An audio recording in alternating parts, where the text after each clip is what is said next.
It's another glorious day, my tea sippers, and you know what time it is. I hope you have all of your crumpets together because it's time to dish tea. And you're dishing tea, darlings, with Big Meat. Can't wait. It's time to dish tea with Big Meat. It's time to dish tea with Big Meat. It's time to dish tea with Big Meat. It's time to dish tea with Big Meat. Darling. And hello.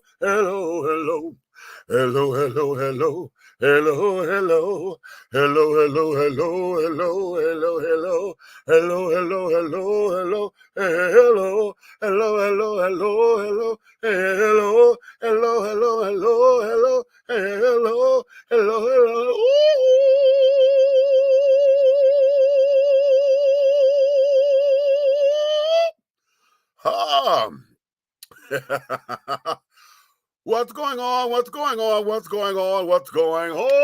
Hello to all of my tea sippers, my crumpet dunkers, my tea brewers. Oh, Lord, I'm out of breath. My pot stirrers and my tea leaf readers. Honey, what is your tea? What's your tea, darlings? It's another glorious day, and I know you have all of your crumpets together because, darlings, it's time to dish tea, and you are dishing tea, darlings, with Big Meat. What's up, babies? What's up? Whew, child. Listen, I'm a little rushed because I am literally walking in the door, okay? The College Park Skyhawks had a game tonight, and we went to the game, okay? Nikki and myself. And honey, baby, we thought we had this thing in a pinch, baby. We was living. This was a really good game because the College Park Skyhawks was playing my hometown. They're playing Motor City. What is the Motor City's name? And I got to get their name because I keep calling them Motor City. Detroit's G League.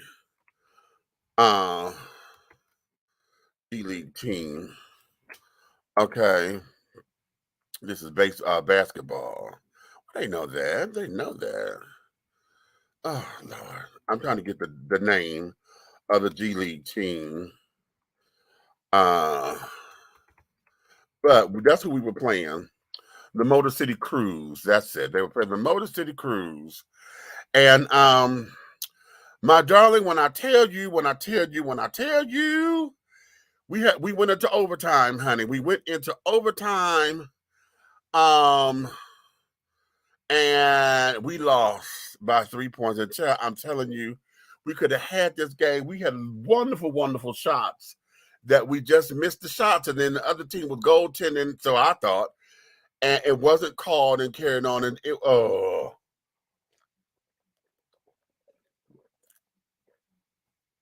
this is just regular H2O, honey. So, but that's where we were. So we done got up in here. I had pinned the show to start at 10 o'clock this evening because I knew that it was going to be a time, right? And I knew we wanted to get out there at 9 o'clock. I mean, for us to be here by 9 o'clock because usually the games are like 2 hours that started at 7. So I'm like, okay, cutesy. And blah, blah, blah, blah, blah. So we are here. And that there is everything. So now we're going to get into today's show. Why are you in the comments, mister?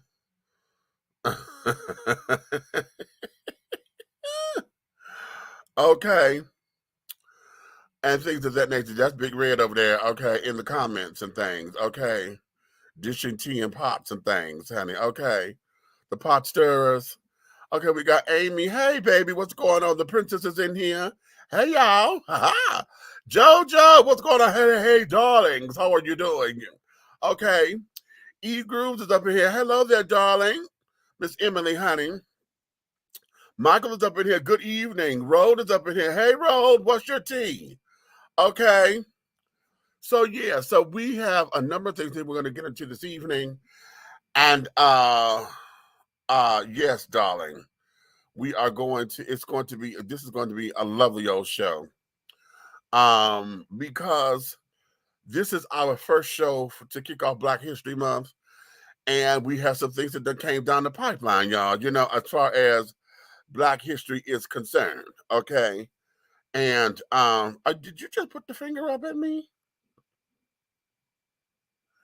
You know what? Fuck you back, nigga. Okay.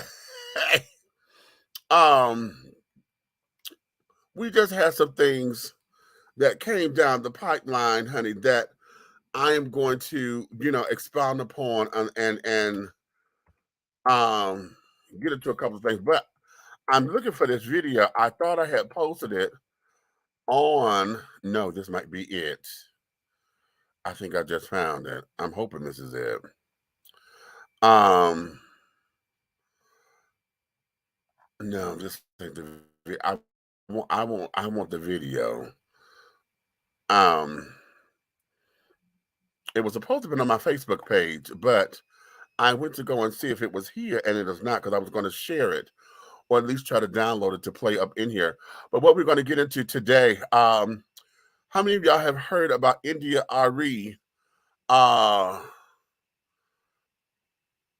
India ARIE is asking and basically saying, no, take my music down off of Spotify. Okay. And we're going to get into that, honey, because she breaks out something that I think is going to be absolutely beneficial to everyone here. And I thought I shared this damn thing on my, oh, I did. Here it is. No, that's not it. Where in the hell? Oh, you know what, Facebook? Y'all get on my motherfucking nerves. It was on someone else's page, and I went to go and share it. And I shared it to my wall, and it's not here on my wall. Maybe I did. Hold on. Hopefully, this is it. No. Anyway, while I'm trying to find this, we're going to get into that. Did y'all see my my Big Meech moment? Because we're going to talk about the whole Whoopi Goldberg thing. And yeah, this is going to be something, because I have a few things about why she was suspended, and I'm really not having the whole idea. I'm just having a whole complete problem with what she said. I've been asking the question about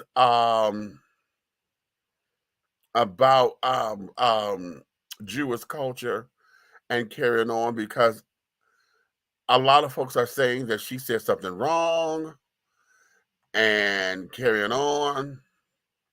But yeah, I want to see what was wrong about it.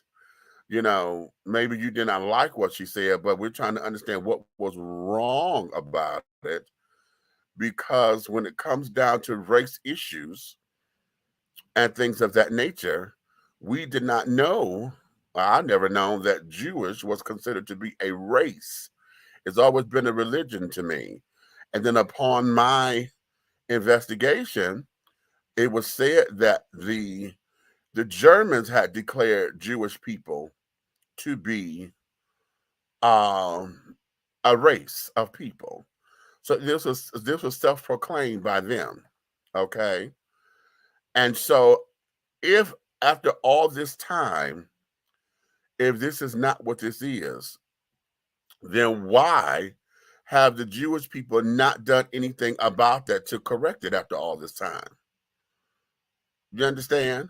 Those have been some things that I've been trying to understand about this for the longest time, since, well, not the longest time, but since all this had come into play, I've been wanting to get an answer for this, because this is not making sense.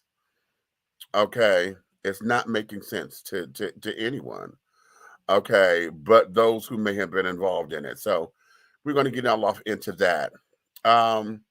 There's a couple other things that I have done, but I'm sitting up here scrolling. If y'all see me, my face looking all scrunched and carrying on, it's because I thought I had this damn video together, but it is not showing up. So I'm gonna have to go around and find this particular clip. I really want to play the video versus reading it, because what I have found is I found an article that is written about what she says, but I want to do this in her own words. Okay. I want the video. Shit. Okay. But nonetheless, this is what it is. Okay. Oh, excuse me. But let's get into it. Nick, are you ready? Let me come and see, because I'm sitting up here trying to get this thing together. Let me get you in. What's going on? All right. Hello, people.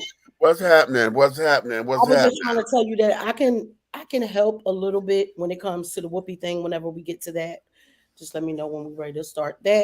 Where are we starting?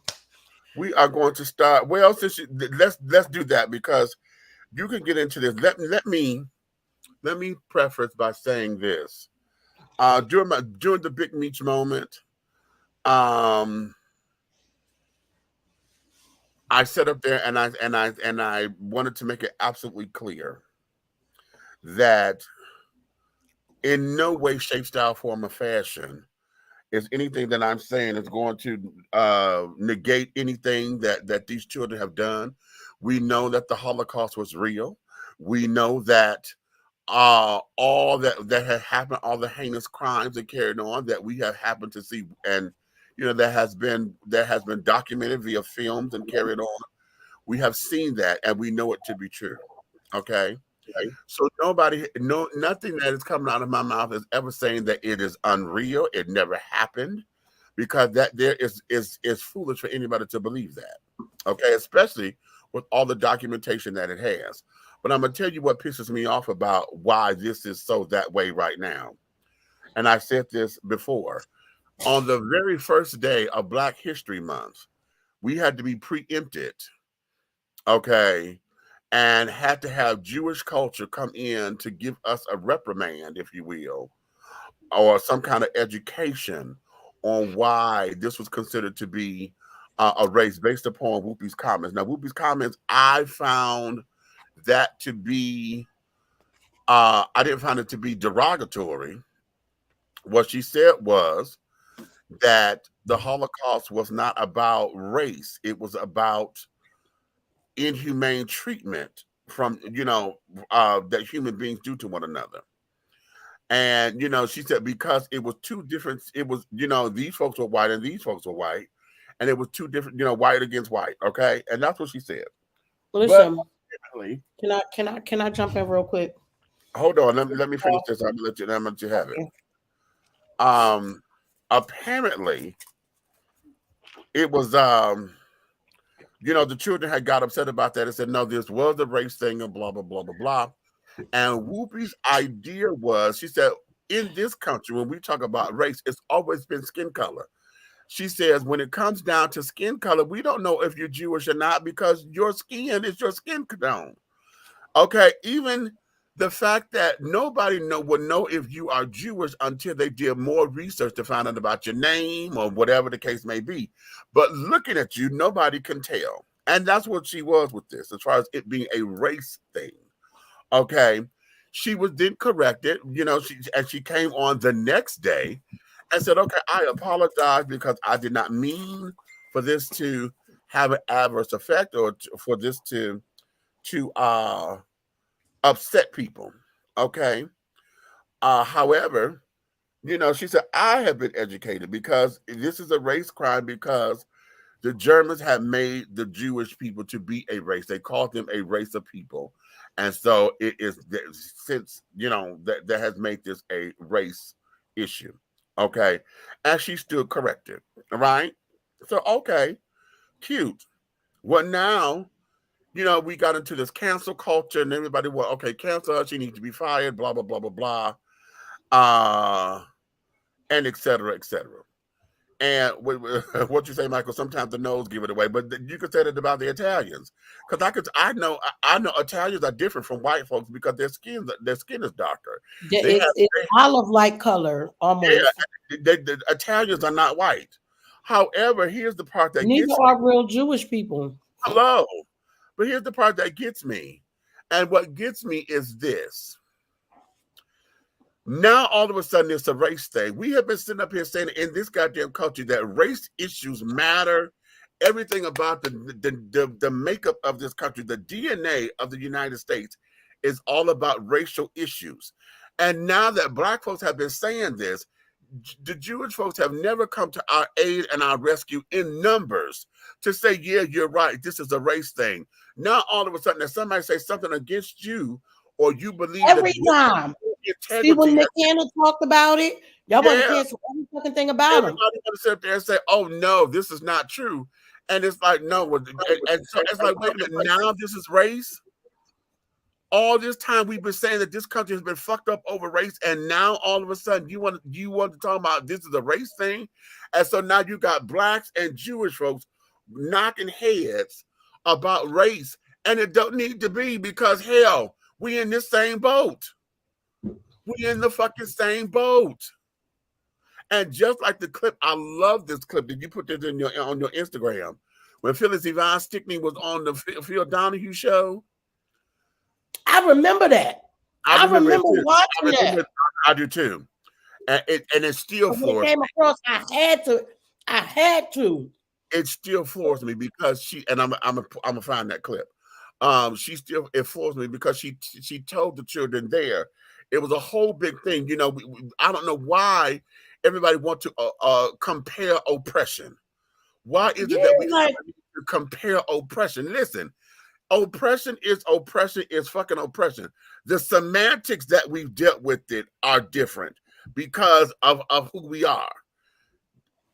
Blacks dealt with oppression differently because of the circumstances. Jewish dealt with circumstances differently.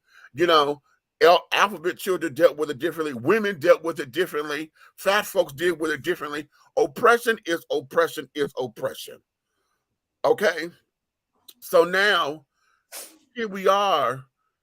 Why are we bumping heads on something? And what I felt was a slap in the face was the idea that now you got to come and say, did you got to school me and educate me as if I know nothing about what racism is. And I'm like, wait a minute, bitch, hold up.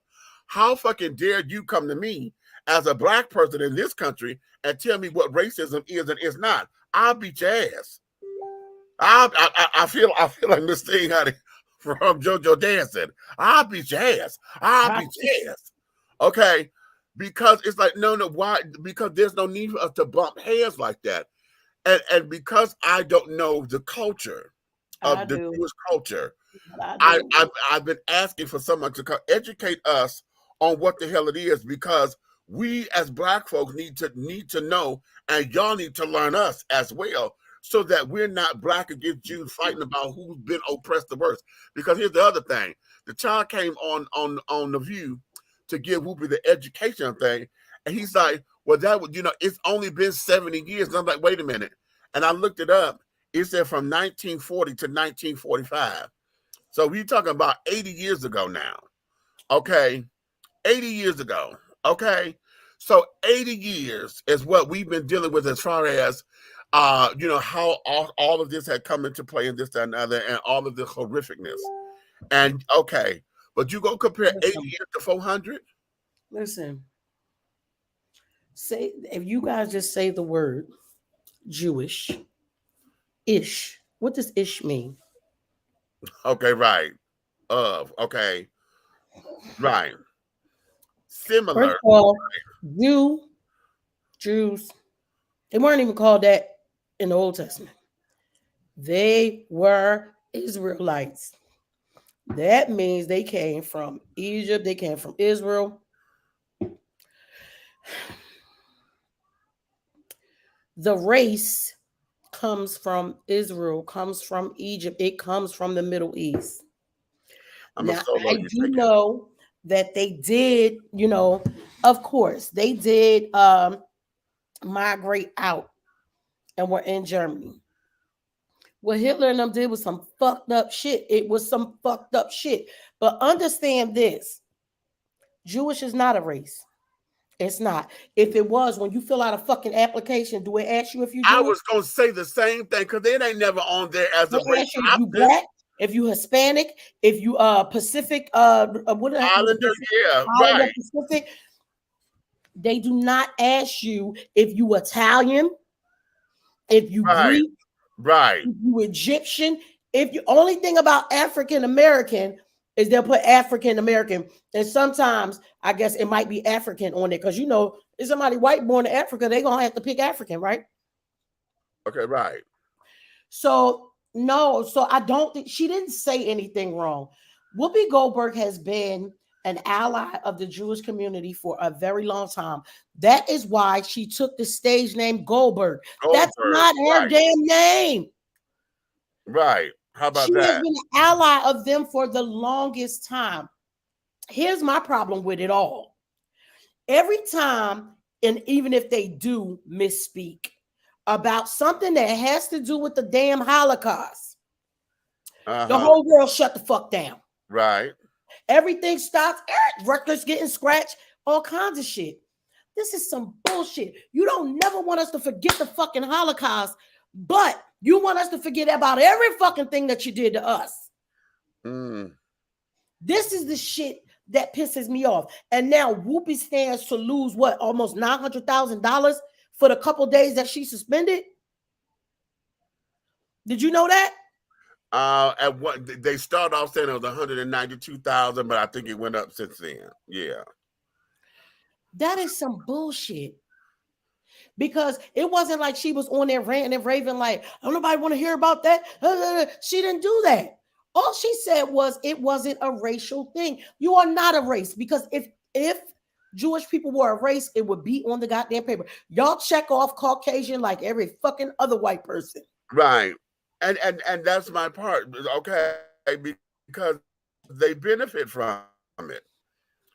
In this country, they benefit from all of that because, like we said, nobody knows that unless we understand linguistics about last names and where names come from and this, that, and the other. Unless you wear your yarmulke and things, because a lot of them, still wear. Nobody could just look at you and tell. And more than likely, they're not wearing it on Fridays and Saturdays. You might be going straight to temple on Friday night. Like my sister and them probably in service right now. This is the thing. I don't understand how, like, our government is still taking care of them for what happened to them somewhere else. Right. Right. But then you turn around and tell us we begging if somebody say something about reparations. Okay. How? What? Because it was way bigger than Whoopi saying it wasn't about that. They thing was about it wasn't about race. Right. And that we're fighting for the color of our skin. Yes, you guys, the Jewish people who survived the Holocaust and everything, that was some terrible shit. That was some fucked up shit. But guess what? Germany ain't got no motherfucking statues of Hitler and shit all up and around. How about that? How about that? Nothing about what happened there is glorified. The way y'all want to fight us about every fucking thing, about all those fucking slave masters and all them people that y'all got monuments of all over the place. They ain't never got to see that when they go there. Right. But we gotta look at it every day and being told, don't worry about that. That wasn't us. That wasn't. Somebody brought up a good question. And they said, it's nothing wrong with having, your Caucasian friends or whatever who are totally not racist. They have nothing to do with none of that stuff. But have you ever had a conversation with them about what their grandparents was doing? Or what their great-grandparents was doing? No, you didn't do it. But have you ever had that conversation? Because at the end of the day, if we don't have conversations with our elders, we have no clue to who we are and what happened to us. Right. I had a man from Ghana before say to me, I was talking to him and I was saying how I wanted to do the African ancestry thing. And he said, I don't know why people be wanting to do that. Like, what does it matter? I said, you know your whole lineage though, right? Most of us don't know that or get to know it. Right. We don't know where we from. Right. We don't know past maybe the great grandma unless they were people who kept well documented records and stuff. Everybody don't have that. The fact that there are so many white people, and this is facts, that are holding writings and history that belong to us that will tell us exactly who we are for certain people, and they keep it. They do them little secret auctions and shit like that, you know, with the books that they made of our skin and all of that. Yeah. But then the whole world is in an uproar because somebody simply said it wasn't a racial thing. Right. It was one set of people, but they were still white. Right. Those people were white. They didn't even look like the original Israelites. That's why y'all got the ones on the corners. Y'all know I don't like saying this, but I be saying they be dressed up like Power Rangers. But that's why they out there hollering and screaming. I don't think that's the right way to go about it. Let me just say that. But trying to explain to people that no, there's no way in the world you could be from any of those tribes of Judah. See, the thing is Judaism. Y'all walking around talking about Jewish. Jewish is to be like a Jew. Like something. Right. So, right. You know, because as far as I'm concerned, she didn't say nothing bad about what happened to y'all. She ain't one of them people that say, oh, that shit didn't happen, that shit didn't matter. She didn't do that. No, and what she said was it was evil. It was. What happened, she said, we're talking about inhumane behavior from one human to another. It was evil. It was deplorable.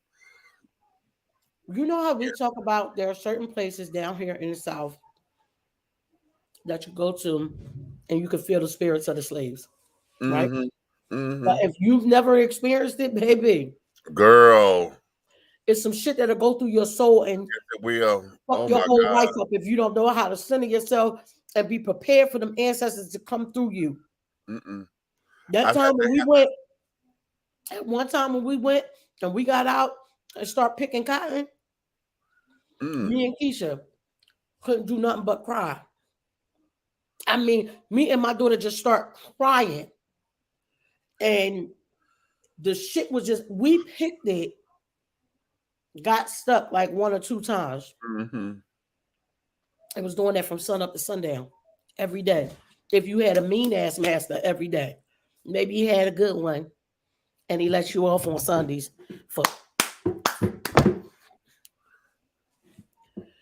Nobody's taken away from what happened to those people, but they making a big ass deal about somebody. I don't think she misspoke, so I'm not going to keep saying that. But in their opinion, she misspoke. Right. That's their opinion. But you tell me why is that fine? How? I said, and that's how they feel, and that's fine. Right, and that's fine. But tell me why the whole world got to shut down. Exactly. You feel like that. You can't help how you feel, but you can help how you respond to those feelings. Okay, and that's fine. But now, you know, and see, in Whoopi's case, you know, a lot of the folks that want to cancel her right now are the folks that don't like her anyway. So, you know, this just became one of those Achilles heel moments. And for me, it just, I say, listen, and I said this in the moment. It's time. If you are not what they say you are, why haven't in these 70 years you've tried to correct that? Because y'all sit there and telling us about using the word nigger, how we call ourselves nigger. How you doing that? And that's so offensive. How, if you being a race is so offensive and then your oppressor gave you that, why have you not started to educate the folks to say, no, this is not what this is? Where are those particular trainings and teachings and this, that, and the other? Also, I look at it from this particular point as well. In that same time of not educating ourselves, y'all get on us by saying that we have a religion that was given to us by our oppressor, because Christianity is given to us. Okay, the whole idea given to us and not in its entirety. Okay, right. And that's the other thing. It's not given to us in the realness of it. It was given to us in bits and pieces. The religion that Black folks know in this country that's supposed to be Christianity was given to us by our oppressor. So if that's what that is, have y'all held on to your identity as race from your oppressor because you didn't want to fight it, or is it too much ingrained into what you know in order for you to do anything about it? Because like I said, you can't tell Black folks about Jesus now.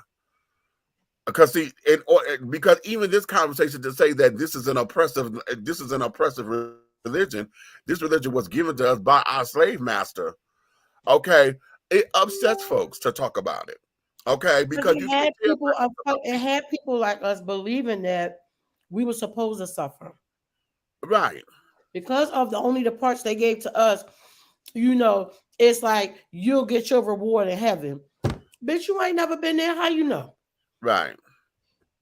So in that, it's a touchy situation because see, a lot of folks whose roots, and I'm one of them, my roots in Christianity, I'm a progressive Christian. I'm not a traditional Christian anymore.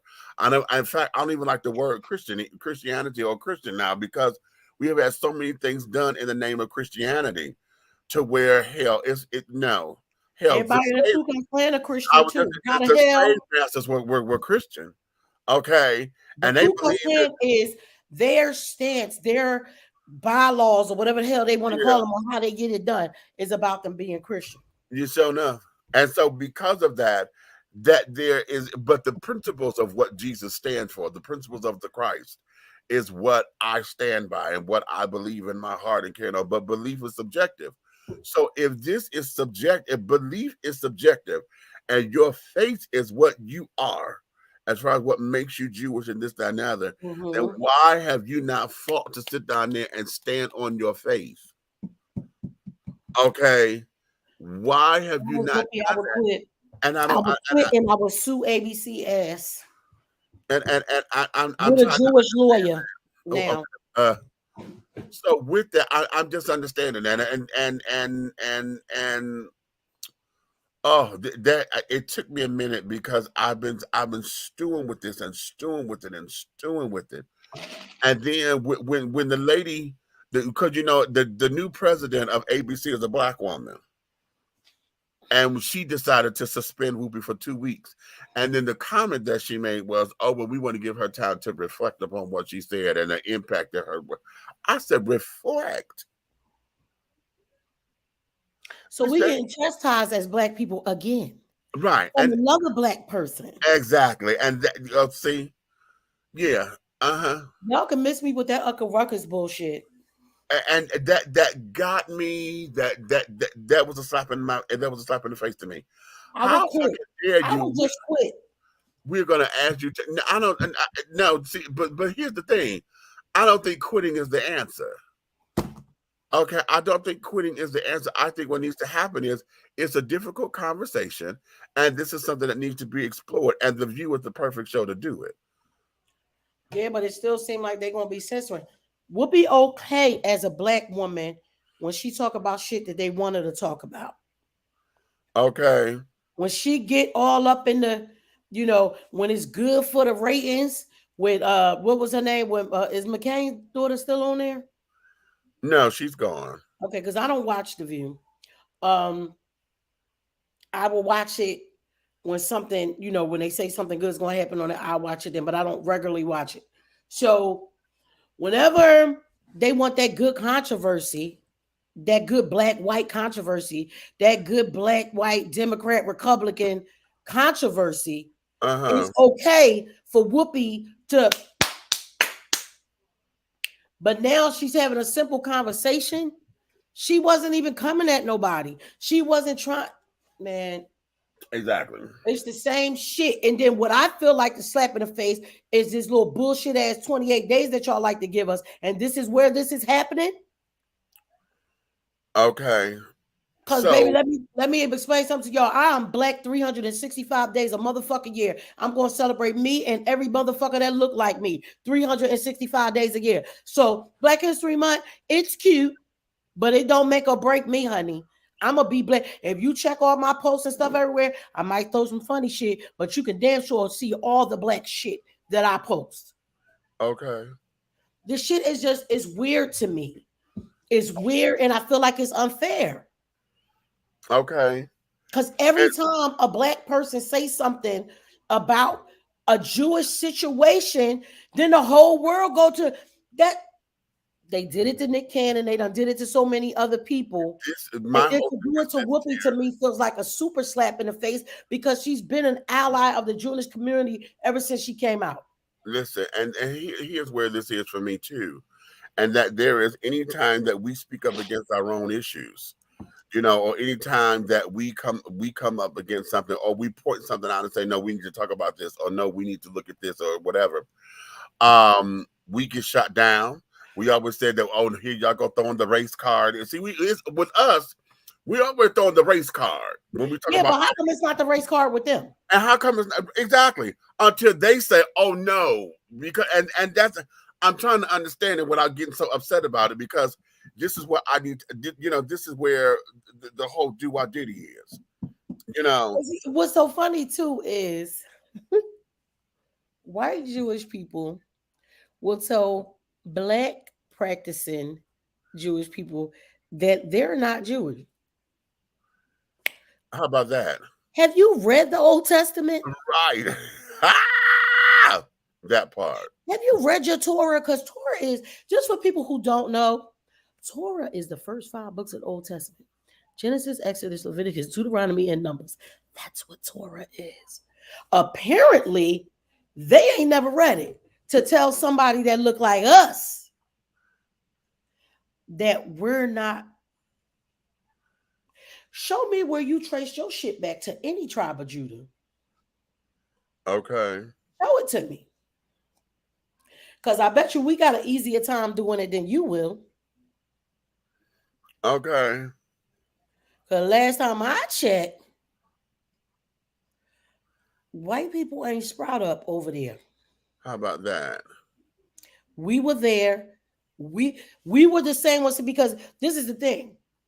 You got to take all of it. You got to take the good and the bad. You know, when God was telling everybody, you hard head, stiff neck, never listening people. Well, I'm going to scatter you to the 4 corners of the earth. When he scattered us to the 4 corners of the earth, people looked like us. Okay. So, although, like we say over and over again, that was a horrible thing. Hitler was a horrible man. Like, that had to be a complete. Listen, I don't understand the way, and I worked in mental health for a long ass time. That motherfucker was straight up crazy. Because he wanted an Aryan nation of blonde hair, blue eyed people, and that motherfucker wasn't blonde hair or blue eyed. And that's where it comes from. So all of you who said that y'all hear the word Aryan nation and carrying on, that's where it starts. That's where it started over there, and the thing of it is, Aryan nation. That gets it is that Hitler was neither one of them. He wasn't tall. Well, I said he had blonde hair or blue eyes. He had dark brown ass hair and dark brown ass eyes. Right, and somebody that little munchkin had risen to that kind of power to where he was trying to create an entire race of people, which is why this became a whole do-I-diddy. Okay, so you want to talk about the caucasity of it? Come on. Okay, if you want to talk about the caucasity of it all. Yeah, because what happened to them was some horrible shit. They put them in gas chambers and shit like that. And here's how many years? About 80 years ago, right? Right. And here's something that for about 2 years. It happened for about 2 years because they got rescued because the rest of the world came to their aid. America, United Kingdom, France, everybody came to their aid, right? Okay. Ain't nobody coming to our motherfucking aid.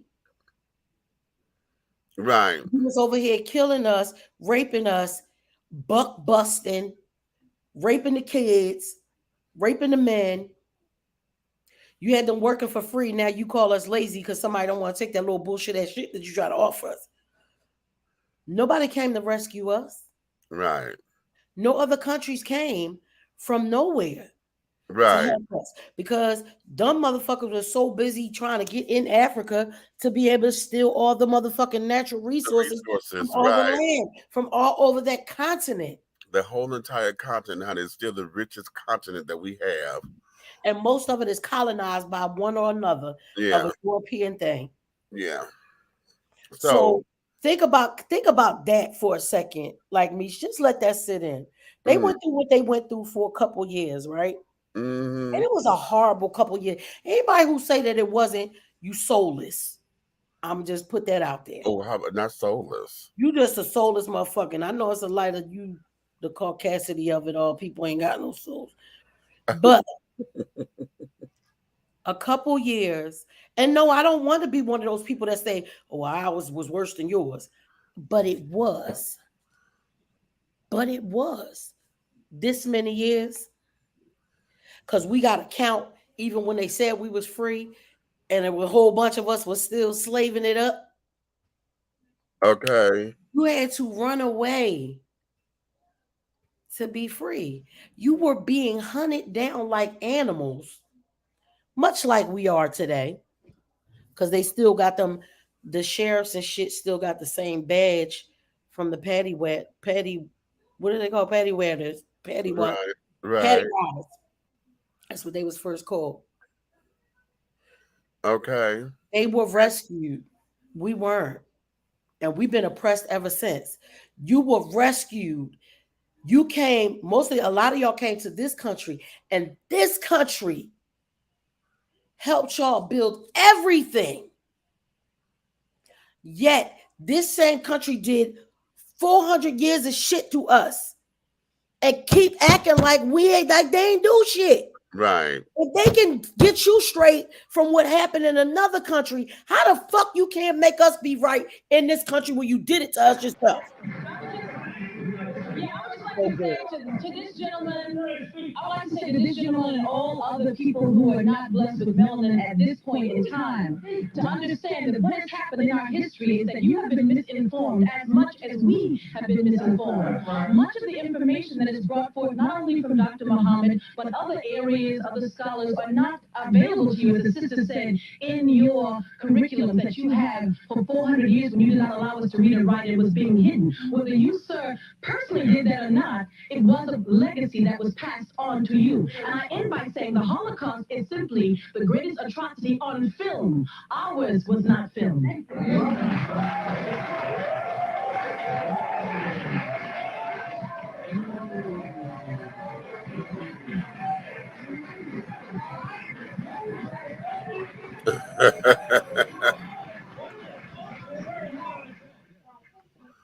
Every time that just shakes me. Yeah, and I love that because I want the young kids to understand. Y'all just start talking about the melanin. Did y'all see that was 1994? Right. Okay. Y'all didn't come up with it. Okay. Every time I see that clip, it sends me into, I'm like, girl, because she shut that entire show down. Because you let it be known. Your Holocaust, yes, was the heinous atrocity on film. Ours wasn't film. And then here's my big point with this is you're trying to compare 80 years to 400. That's all I kept saying. And I'm like, baby, and see, this is why when I'm saying we come and knocking heads, sweetheart, please. Oppression is oppression is oppression. Why are we sitting up here bumping heads and you trying to say, oh, well, this was, like we trying to get brownie points.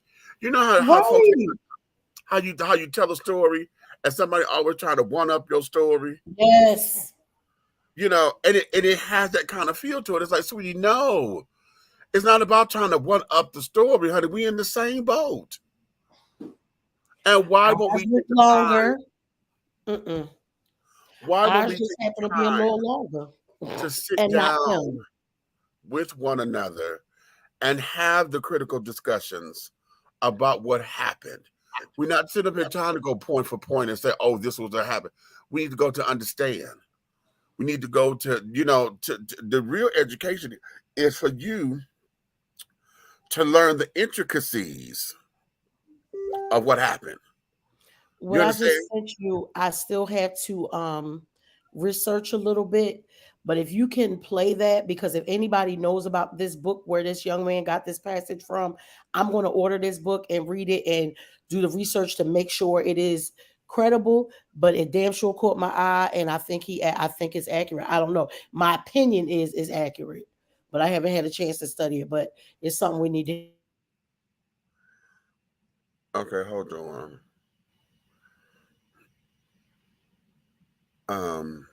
Hey guys, so I'm here with. No, okay.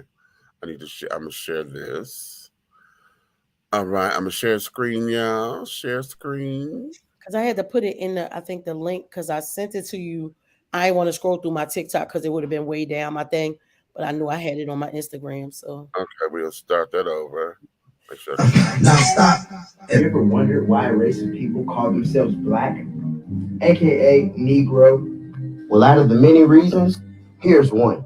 Your history books fail to tell you. George Washington, chairman of the Continental Congress of 1774, is documented saying, if we would agree to take the fezes and turbans off the Moors' head and remove the sandals from their feet and enforce it with severe punishment, and also swear a death oath between ourselves to religiously and faithfully not allow anyone to teach the Moorish children whom they really are, or whom their forefathers were, and only allow the Moorish children to be taught that they were truly Negro, black people, and colored folks.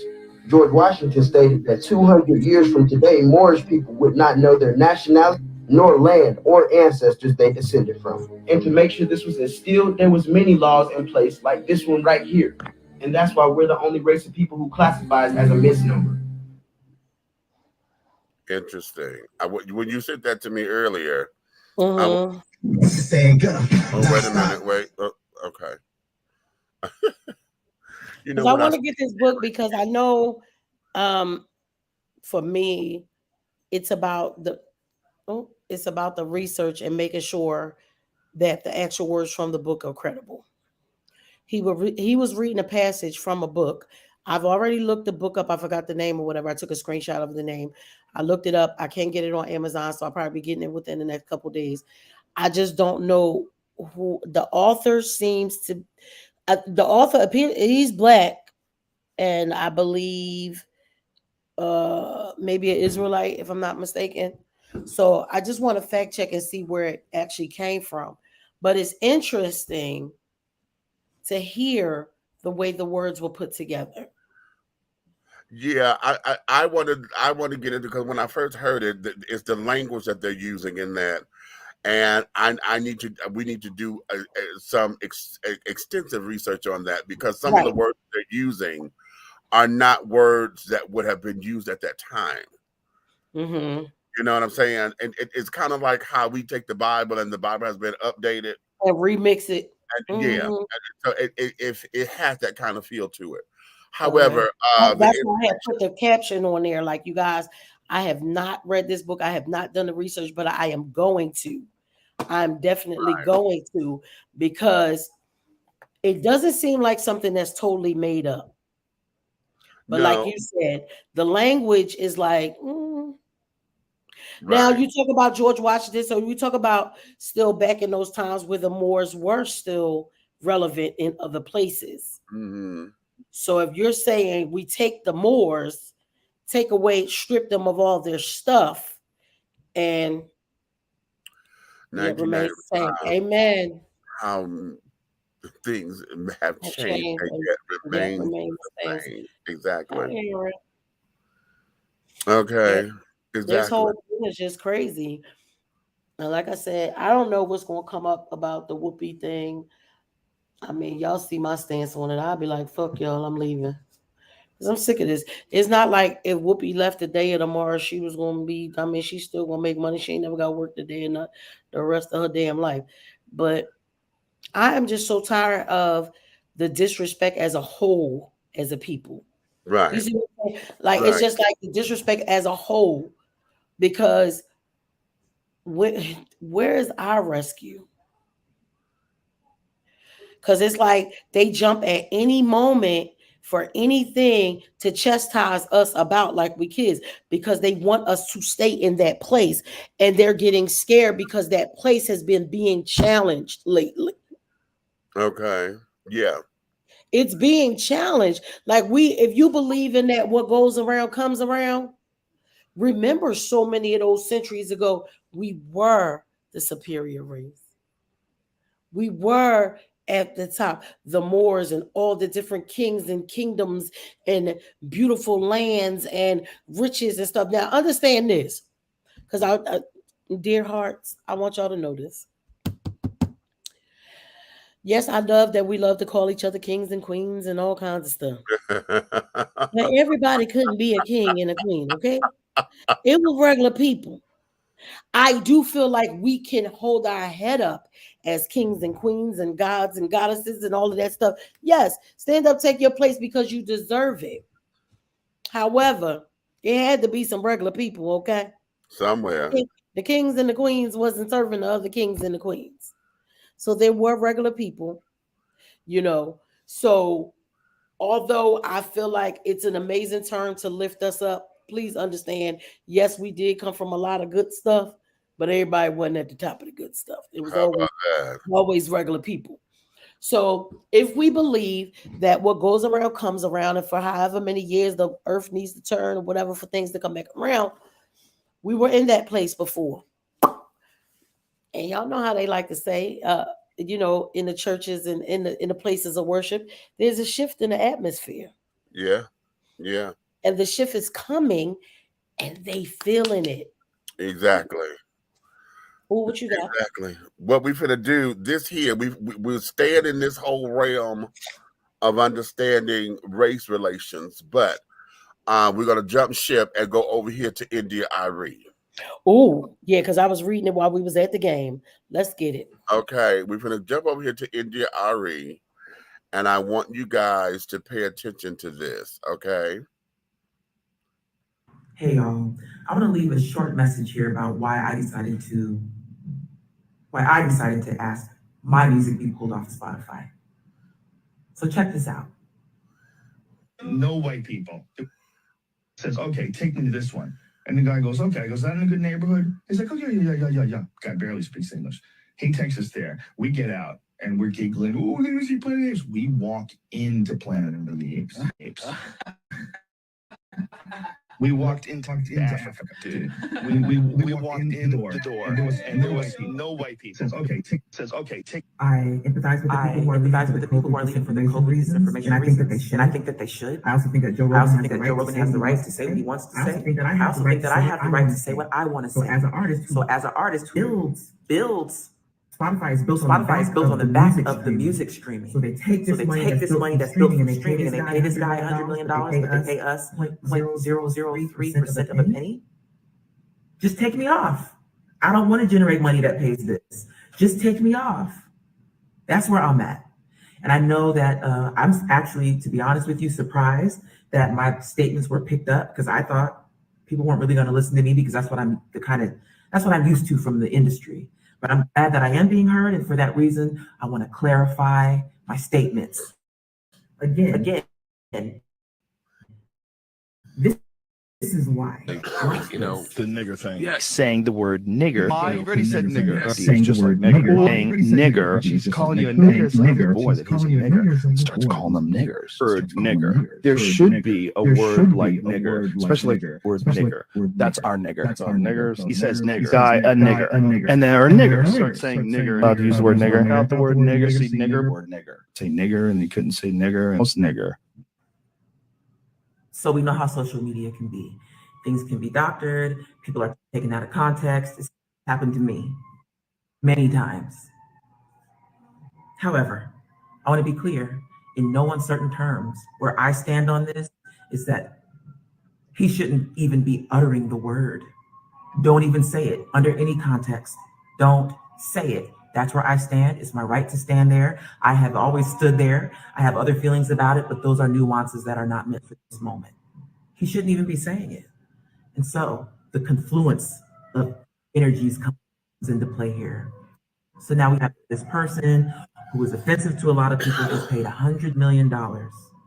Spotify, the backbone of Spotify is the music.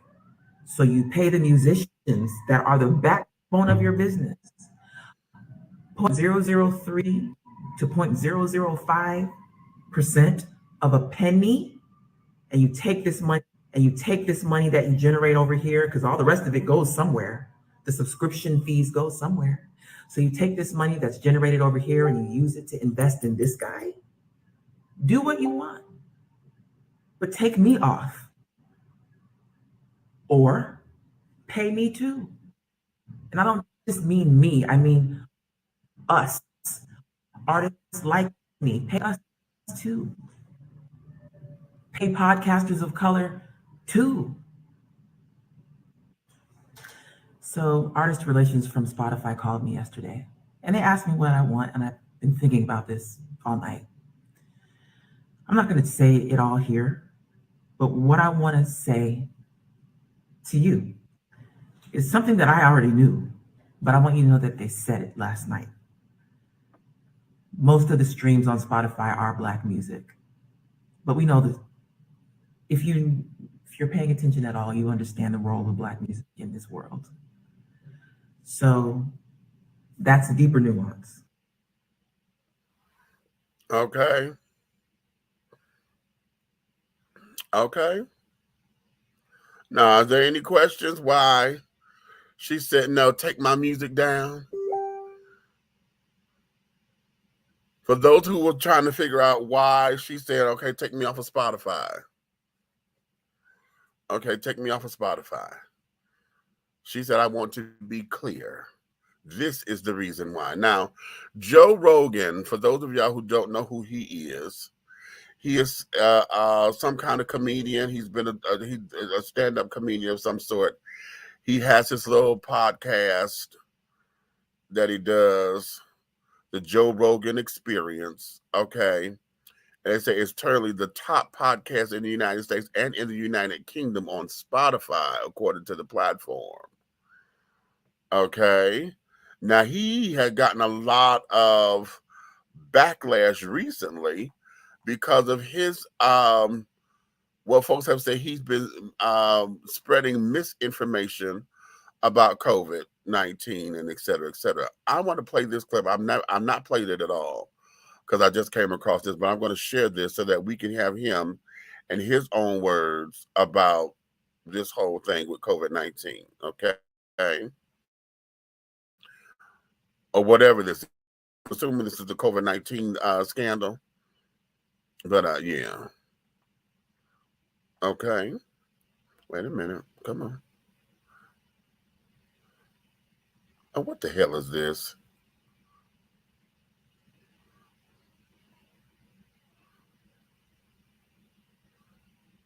Hey, Lily, I need a new wireless plan for my business, but all my employees need something different. Oh, we can help with that.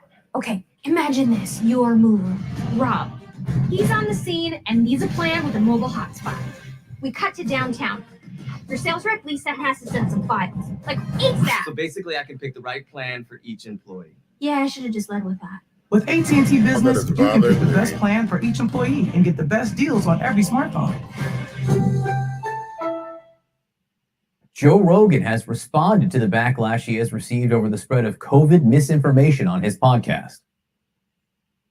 If there's anything that I've done that I could do better is have more experts with differing opinions right after I have the controversial ones. My pledge to you is that I will do my best to try to balance out these more controversial viewpoints with other people's perspectives so we can maybe find a better point of view. I don't want to just show the contrary opinion to what the narrative is. I want to show all kinds of opinions. This comes after several artists pulled their content from Spotify, prompting the platform to add a content advisory warning to any podcast that feature discussion about the pandemic. Okay. I guess that's the end of that. Okay. So we got a little half-assed. Wait a minute, you muted.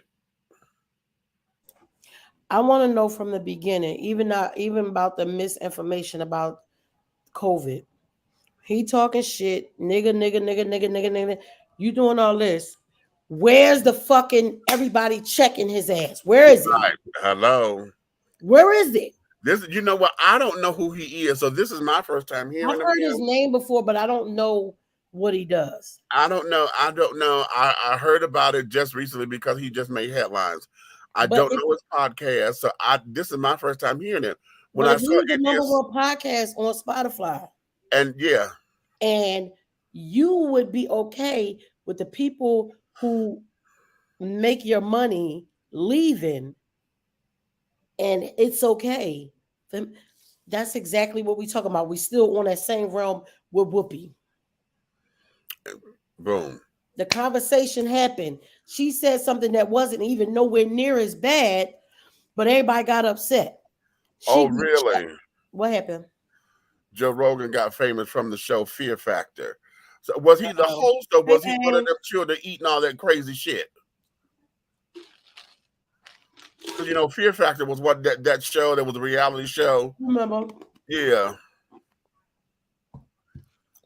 Where's the accountability? The host of the show. Oh, he was the host of the show Fear Factor. Okay. Okay. That's what I'm saying. I knew his name. I just didn't know what it was from. So that must be why the name was familiar to me. I watched it a few times. I thought the shit was gross. I don't understand some of that bullshit, but to each his own. Right. Where's the accountability? Where's the outcry for him to be suspended? Where's the outcry for him to lose money? Where's the outcry for the sponsors to drop his motherfucking ass? Just like they did. What was the Don? Who was his child? The one who called the girl nappy head hoes? Oh, was it Lemon? No. What is that? Oh, wait, what's his name? Because he was also one of them kind of controversial. He was talking about like one of the Olympic teams or something, right? Yeah, and you got talking about the girl was a nappy headed hoe and this, that, and the other, was trying to make her funny.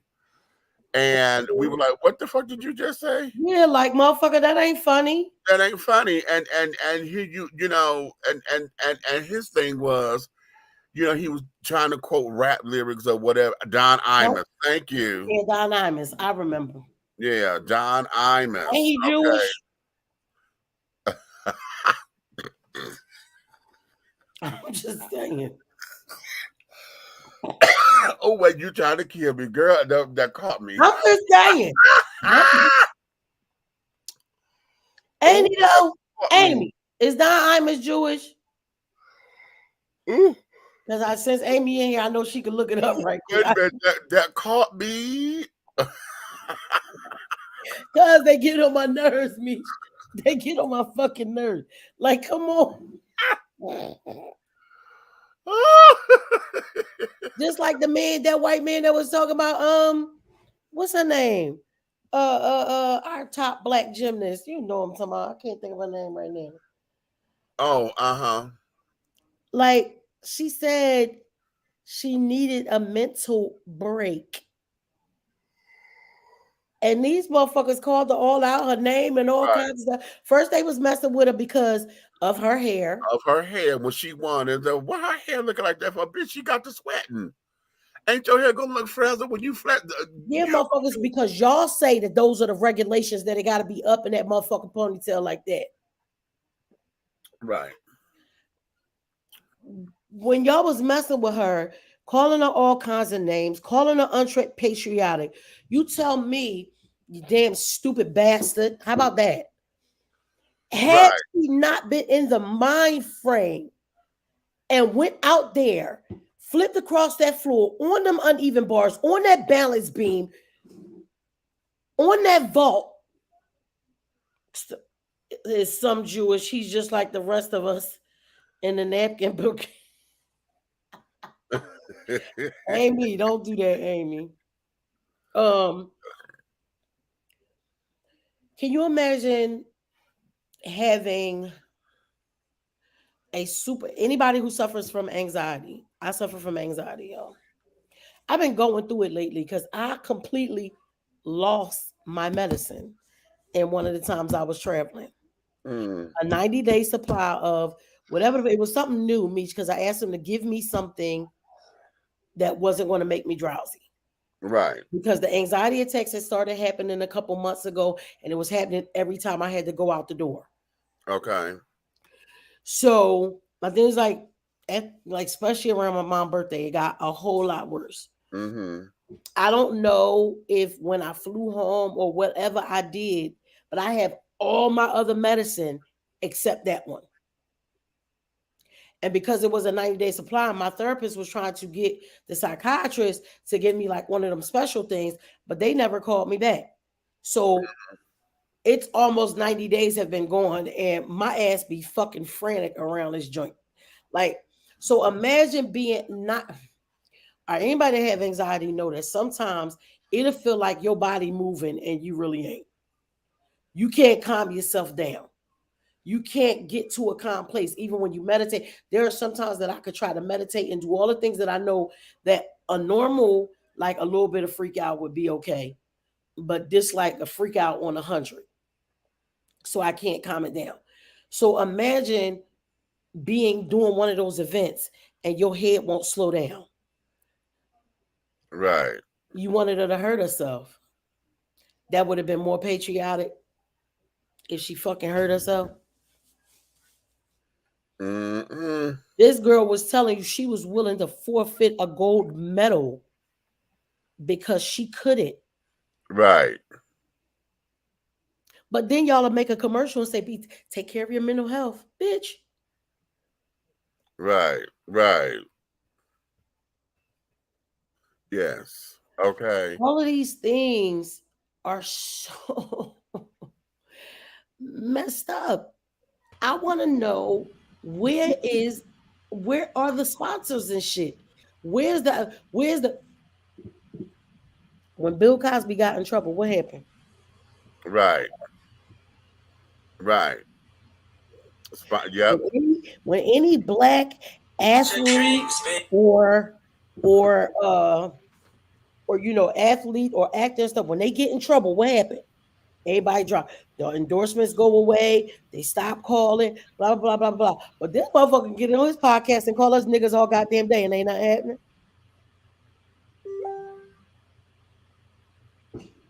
But Whoopi's supposed to apologize, and Whoopi's supposed to lose her fucking money. And there you have it. And there you have it. Okay. I don't even understand why you chickaboos and motherfucking Pickaninnies always motherfucking worried about what the fuck these crackers is doing out here. These good, wholesome white folks give you the opportunity to walk around. You walk around on they doggone good hill soil. Did you not know that this is clean dirt that these white folk have prepared for us? For you to be out here. Did you know that? Did you know that? Did you know when one of these good, wholesome white folks walk on you and step on you, it is cleaner than the soles of the bottom of your dirty feet. You niggas need to understand exactly what it is to appreciate a good salt pork and pigtail sandwich.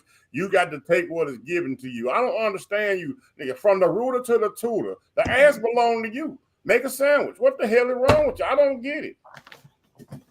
Lord. Bringing his ass up on trial. They were supposed to be doing she done. Okay. I brought his ass up on trial. The reboot is not happening. I know. And I'm hateful. For the Bulldogs. I didn't know that they were going to do it because I would have loved to have gone out for the voice of Uncle Ruckus. I used to do that.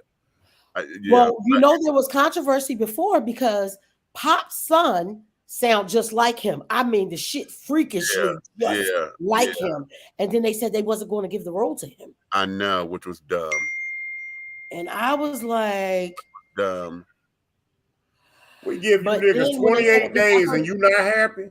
28 whole motherfucking days we give you niggas. And you niggas don't want to doggone take them 28 days and be glad in it. I don't understand that. Not and be glad in it. Did he get biblical with it and be glad in it? We gave you Kenta cloth. We gave you. I hate them.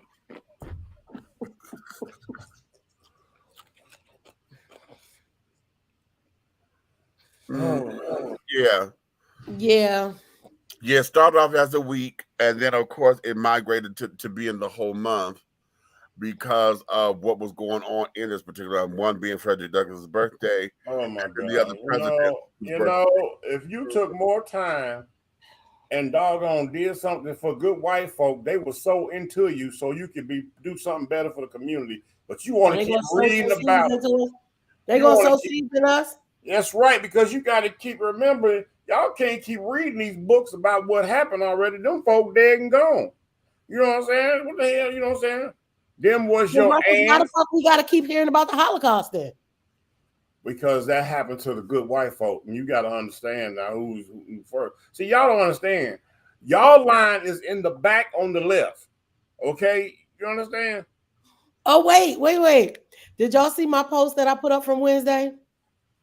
I get up like I normally do to go get on my plane. More than not, I get on in first class. It just is what it is, right? But it's because of the time that I fly. Please make no mistake. I am not rich. I ain't got no motherfucking money, bitch. I'm on standby because of my daughter. But more than often, because I am a parent, if there is a first class seat, they give it to me. I swear, y'all, I go to get up here in Atlanta. I go to get up. They call Group 1. I go to get up, and this white man said, this is for first class.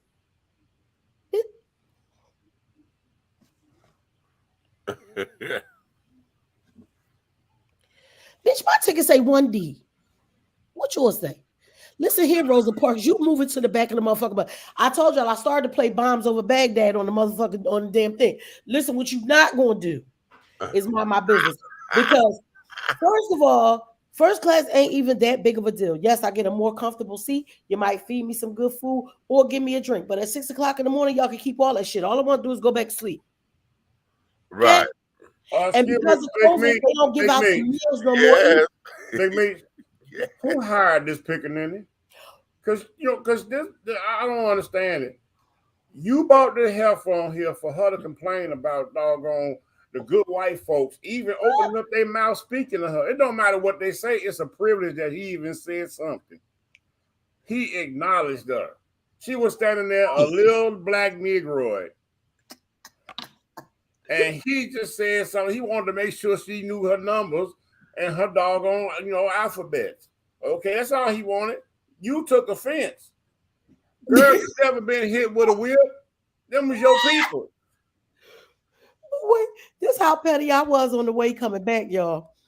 So, of course, I got it again coming back. We get on the plane, and there's like an older white man that come in. Going back, I had 2F. So, second one. So, he comes on the plane, and I see this man. I guess he wanted a window seat, and they didn't give him one. So he's asking everybody in first class to switch seat with him. And in my mind, I'm like, I can't wait for him to bring his monkey ass over here. Because I'm looking play, even though I got my mask on, and you know how you kind of look pleasant because you could tell that. But in my head, I said, I wish he would. I wish the fuck he would. His spirit must have told him, don't ask that black bitch because I definitely had a motherfucking window seat. Bitch, no. No, you might have been the nicest white man, and they had nothing to do with none of these. Excuse me. But I was in my feelings from the morning. Madam X, can I look? Excuse me. Let me talk to you for a minute, because you Muslim people are hostile. First of all, you stop doing that. Hold on, Madam X. Wait a minute. Let me explain something. First of all, don't clump me in with a group of people. Hold on. By any means necessary, let me talk. Don't call Farrakhan the rest of them sisters. Don't do that. Look, let me. That's the Nation of Islam. Sorry, sir. That's something. Okay, well, wherever the bean pies flow, let me talk. Okay, look, I'm trying to look. I just want you to understand that it ain't all about you niggers. Okay, you got the whites, the niggers, the gays. You got all these nationalities out here. Yes. And guess what? Today we found out we had the Jews. Yeah. Mm-hmm. Yeah. Hell, Right. And it just made me, I made me think about my mom. Thank you don't know for what that, to do. Red. I'm Red, thank saying, you. I'm trying to tell you, Hayes. thank you for real. My name's Hayes. No, I'm I'm from talking Ireland. to my brother. Hold on, I'm hair is talking to my red. I brother don't have for no a hair. second. Talking to my brother for a second. I had to tell my brother thank you because you just made me really think and laugh about my mom, because that's what she said to Keisha that time for our birthday in June before she passed. And she was giving me my pocketbook, and Keisha said, "Well, Grandma, I want one. I want like the backpack." She said, "You wear pocketbooks?" She said, "You know the man that bring me my pocketbooks?" I was talking to him and I said, "You got to give me something else because my granddaughters is gay and they don't wear that kind of shit." And my daughter said, "Grandma, we the gays, we wear purses and stuff, Grandma. We gays." Who in the hell came up with that? The gays. The gays. But it was the funniest damn day ever because my mom, because Keisha was like, "Yeah, Grandma, we the gays, we carry purses." Hey, Nikki, first time I heard somebody say, "Yeah," and the gays, and when they talk about nationality, they said, "Yeah," and them gays, and I was like this. I said, "Well, what the fuck?" Wait, Meech gay national is a nationality now? Yeah, listen. He wanted the gays. You better stop. Uh-uh. Oh, you wanted the gays. And I've had people refer to me as that. Oh, you wanted the gays. I'm like, what the fuck does that even mean? Like, I know Keisha was doing it to be smart to my mom. Hey, but me what should does have that said. even... Hey, me should have said Marvin, not my daddy. Okay, right, exactly. Well, you know what to say the next time, Meech. Got okay. Mm-mm. Oh, not the. I knew Keisha was doing it to be smart to my mom, but like people really refer to people like that. The People gays? really say that as a segregatory. Check my lingo. A segregatory statement. Yeah. Listen. Yeah, watch out now. Shit, I read a book one day. Look. One day. Listen. But this is just this here. And this is a prime example of what we're talking about on the overall spectrum. Because just how the oppressive entity or that oppressive energy want to separate and make this a whole big old race. Gay ain't a race. And neither is Jewish. And neither is Jew. Right. But wait a minute. I found something out. Amy sent me this. And there's an article here about they're trying to say that you could genetically in the DNA that they could genetically prove that folks are Jewish or not. So they tracing them back to the tribe of Judah? Because if you chasing them back to Germany and stuff like that, no, that don't. I got to get into this article. The fact that you got one of those old school hats though, with the ladies on, I ain't never seen that on it. But remember back in the 80s and stuff, y'all, when we used to have that old school hat and like Pac-Man and everybody on there and stuff. Yeah. Well, always. So we let need me to tell check you that out exactly because what that you don't look seem for. right. Okay, let me show y'all. If you're ever somewhere in society and you look at somebody and you want to know if they're Jewish or not, all you have to do is take them and turn them upside down and shake them. If don't no wallet and no money fall out, they Jewish. Because them some cheap motherfuckers there. They gonna kick us clean off the fucking air. I swear to God. Wait a minute. I got my damn thing today, nigga. I don't know where my camera at, but did I say something wrong? Look, all I say is you walk in a crowded room of white people and you don't know whether they Jew, German, or Gentile, or whatever you want to call it. So the best thing you do, I say you grab the microphone and you just yell out real loud, "Who can make the sun rise?" Okay. And and I promise you, if Sammy Davis don't come up out lesson. Because here's the thing. Now, keeping in that, walking into a room. If you walk into a room of people, can you tell who's Jewish, who's Christian, who's Muslim? You can't. Because you don't know. I never heard a Christian say, "I'm Christianish." Or Muslim say, "I'm Muslim-ish." Or this damn girl just came in here to my "I'm hungry-ish." Come get her. Hey, you boyish. She not though. Not no more. She in the middle. I'm me-ish. She says she me-ish. You like you. You're a little bit like you. The whole thing Ish means to be like. we're just in a world. Did you just explain ish? Yeah. To a college student, I did. We're just in a We're world halfway through our bachelor's where degree, college student. it seems as though the more we try to move forward, we're not even taking 2 steps back. We done took a whole fucking leap backwards. And a lot of this is because the power dynamic has the paradigm has shifted. And I really believe that a lot of our Caucasian brothers and sisters are fighting for their survival. They are. The thing of it is that we you're have about to be extinct. You're about to be extinct. Most of your women want our men. Well, not it's we more have babies. Y'all dying out. You scared, and you should be. It's more than if you pay attention to the way they teaching, you know what they used to call it. What was the class they used to teach? They substituted in gym. They trying to teach you sex education, health. They call it health. Mm-hmm.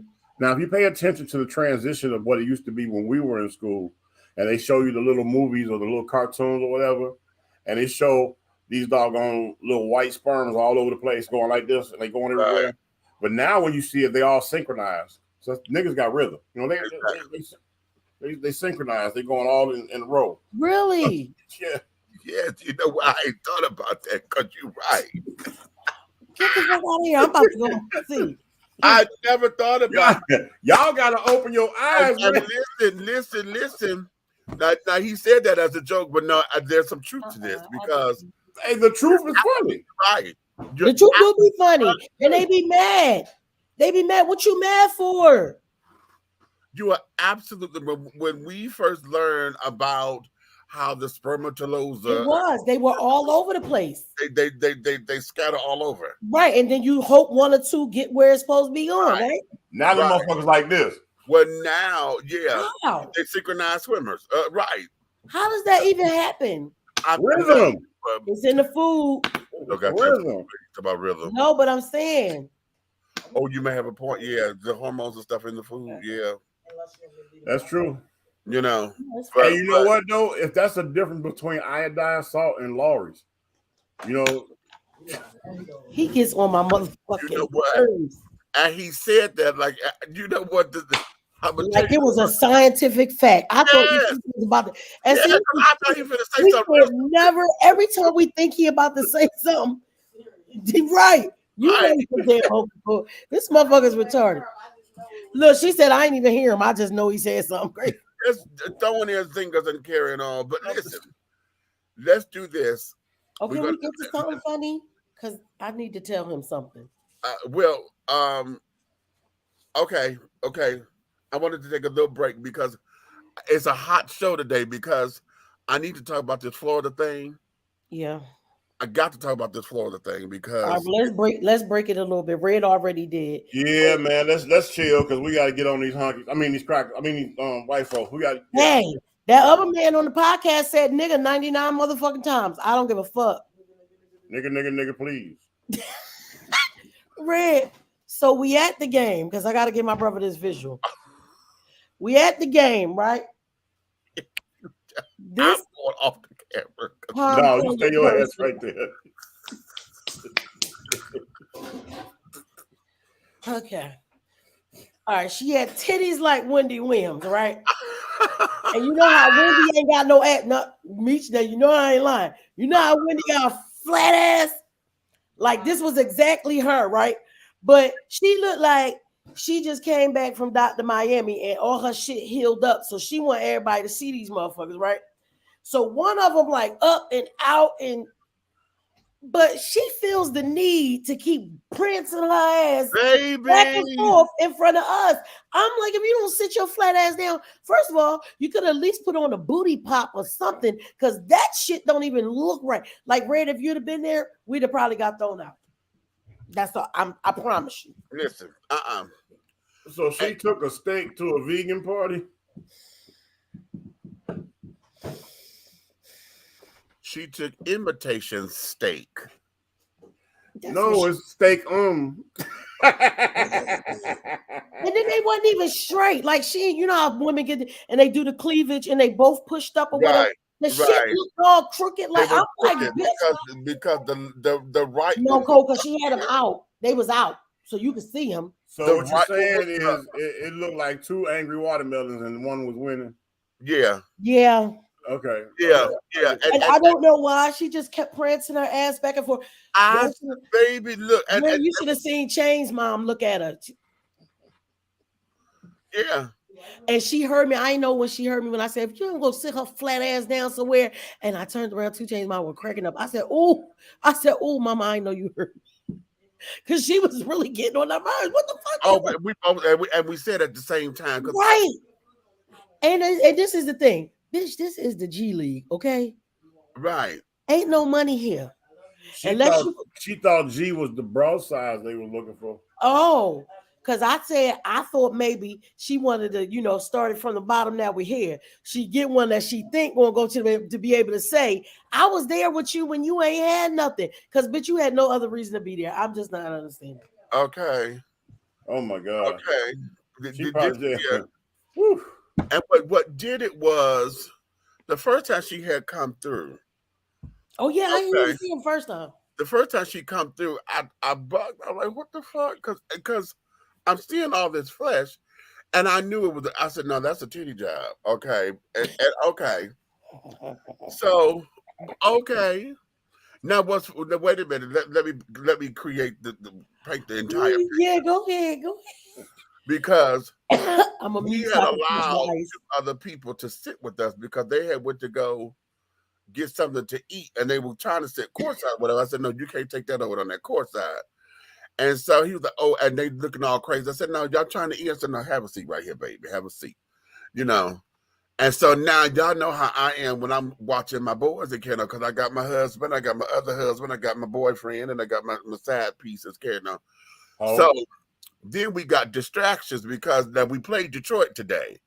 So Detroit being there and most of the boys on the Detroit team, honey, was just as delicious. And I'm like, you are a distraction. Your booty is you motherfucker. That's exactly what your ass get. You needed that one.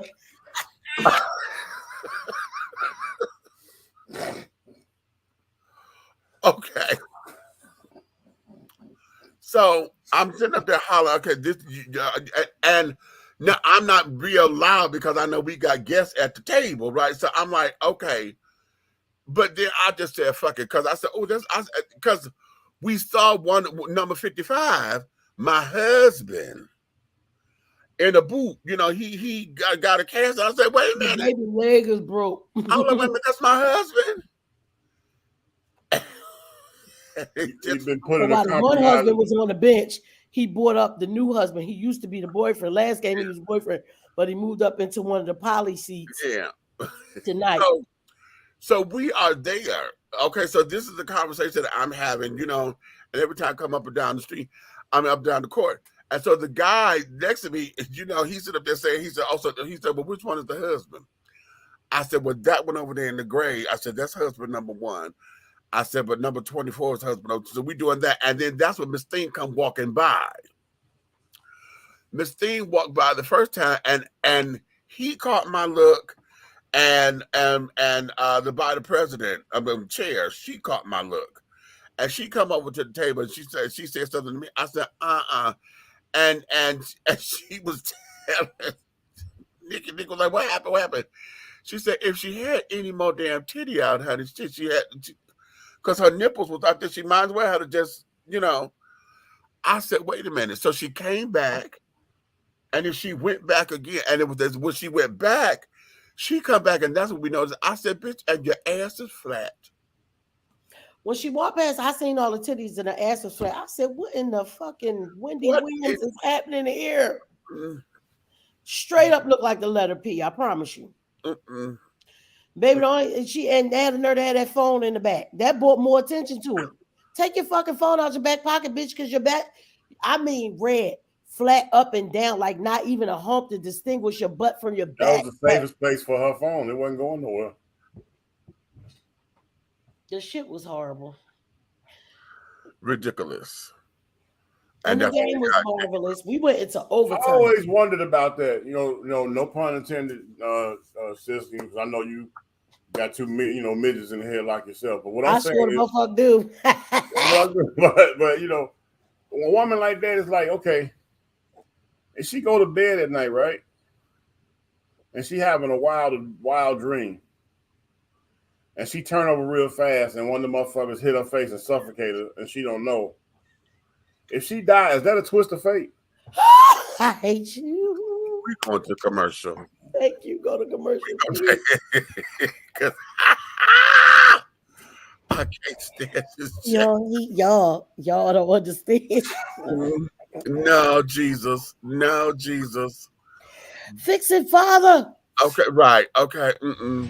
Avea, Liliana, Olivia, Nyla, and Nasia. This is Alo Nana. Hey everyone, it is your girl Aunt Nikki, and I am here to tell you about my Alo Nana Creations collection. So let me tell you what this collection consists of right now. Right now we have all natural body butters, all natural rose water spray, and handcrafted crystals and beads jewelry. That means you can get necklaces, you can get bracelets, you can get waist beads, you can get anklets. You can choose from what we already have, or you can give me a call, hit your girl up, honey, and tell me exactly what it is that you think that you need, and I will create a piece especially for you. Okay? So I want y'all to get into this. Yes, I sit here and bead every last one, honey. I'm having such a good time doing it. If you guys didn't see in the beginning when I called out those names, honey, Avea, Liliana, Olivia, Nala, and Nasia, those are my granddaughters. That is where the name Alo Nana came from. We started with the body butters. Then I went into the jewelry. And baby, I just added this rose water, honey. And I am telling you, it is amazing. Look at the ending credits to see where you can purchase you some, where you can order it.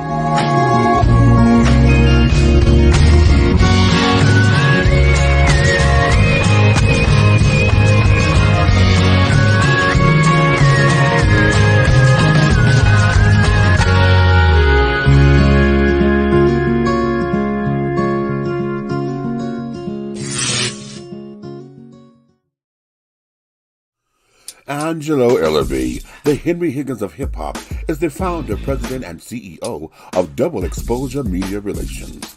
Double Exposure Media Relations is a full-service public relations, marketing, and artist development firm specializing in publicity, photography, artist promotion and artist development, makeup artistry, event production, and EPK development.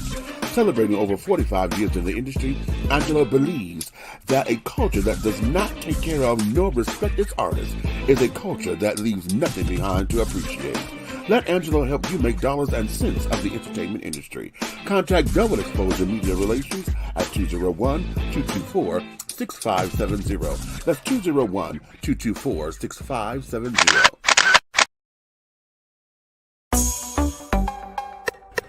Hey, you want to be a part of God's plan? Look at this angel. That's right, the shine, the sheen. You can only get that at Royal Extensions. Hit us up at Royal Extensions, www.royalextensionsatlanta.com or IG Royal Extensions 20. If you want to have the same thing as God's plan, you get it right here at Royal Extensions.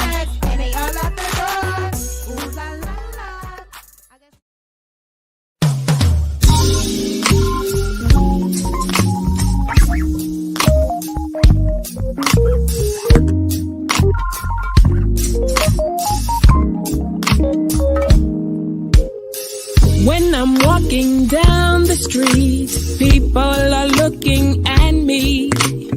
What they see is a masterpiece created by the King. I am different by design, and I am fearfully and wonderfully made. I may not look like you and you me, but that's the way it's supposed to be. Dare to be you, dare to be me, and dare to be different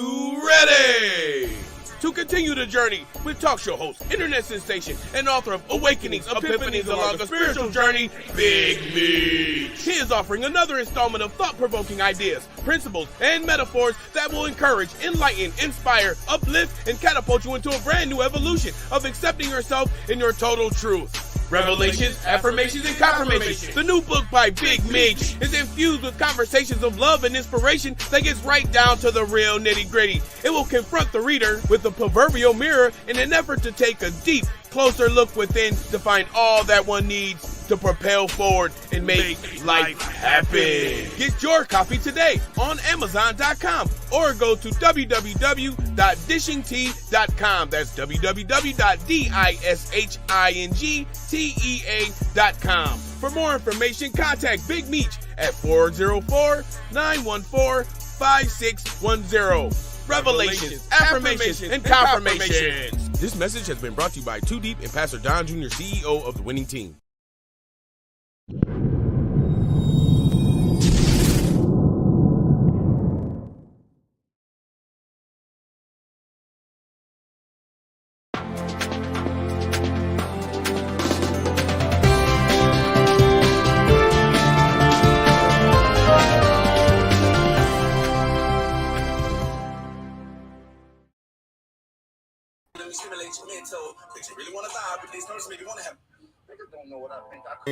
We want to thank you, honey, for staying and just with Big Meech. And as you see, the three of us are all here. Three the hard way, baby. Okay, Nikki and the big red fella down there, honey, the big guy ally is in DCP. Are you with me? Oh yeah, you got the check. We ain't going nowhere. Hey, okay. You know that I'm looking at this comment and wait a minute, I want to get this. I stepped out for a second to read an article that was eye-opening about the perceived opposition between the Black community and the Jewish community in regard to the civil rights. In the 70s, there was a fundamental disagreement over how to deal with a popular segregationist. Jews wanted to use the letter of the law rather than social uprising. Okay. The letter of the law ain't work for us, though.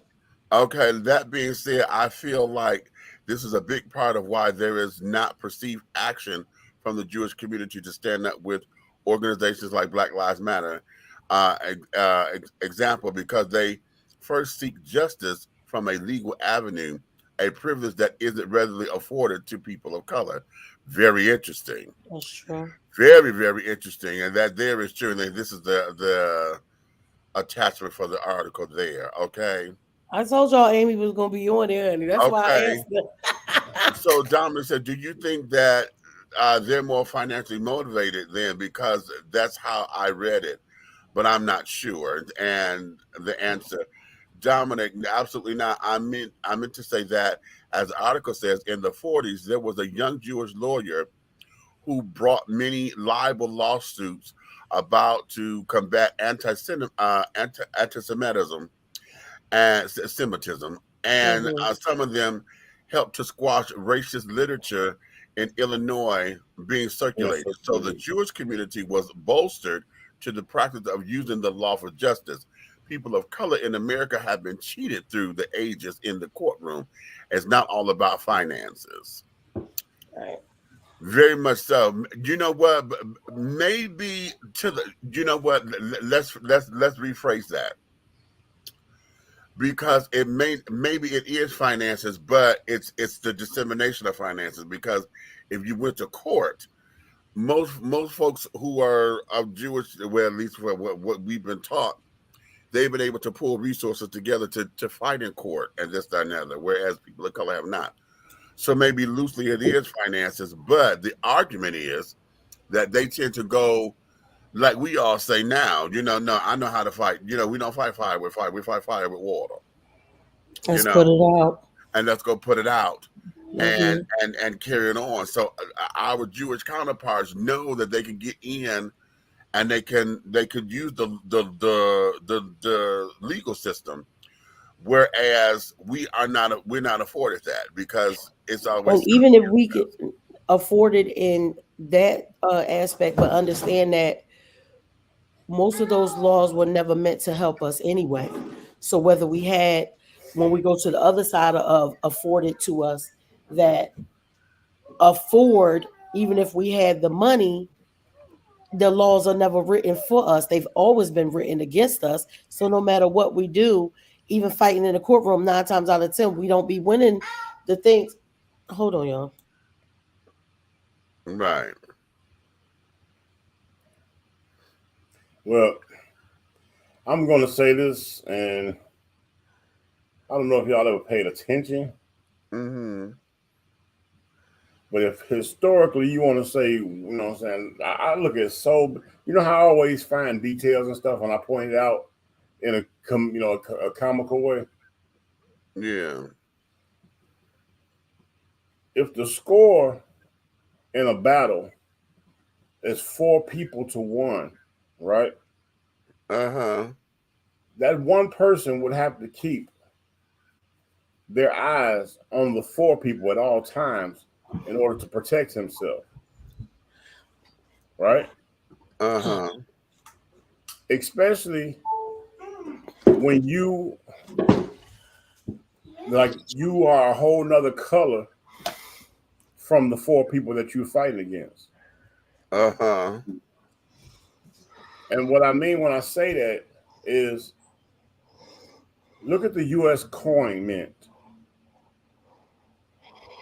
Lincoln was been famous for freeing slavery and all that stuff, right? Abolishing slavery, all that. Okay. Well, hold on, Nikki. Save that Muslim shit for 1 second, because you are absolutely true what you just already say. I was going to say, I'm gonna need for you to stop saying that. No, hold on, Bean Pie. What is that? That is not who I am. I need you to stop saying that. No, hold on, Bean Pie.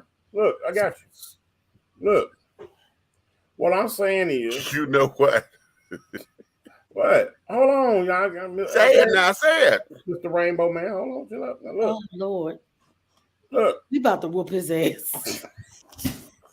All I'm saying is, what the hell you trying to say? Why the fuck is Lincoln looking at them 4 silver motherfuckers, and why is they looking back at him? Why he looking to the one motherfucking way? Why everybody else looking the other way? Why he on a motherfucking brown ass penny and everybody else? Exactly, Mundo. Thank you. I knew that, doggone it. But you know what? You sweet potato pie now. You see what I'm saying? Thank you. I still fucks up a bean pie. I get one from all. And then you gonna help him. Now, God. Look, I had one last week. I was hungry as shit. The boy was up at Goddamn Old Man. What the fuck did? $4 a slice. It was good too.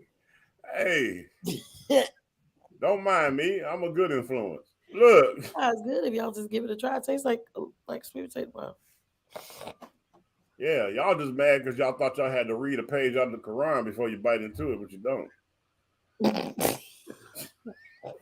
Yeah, because it's actually better for you than all that other shit.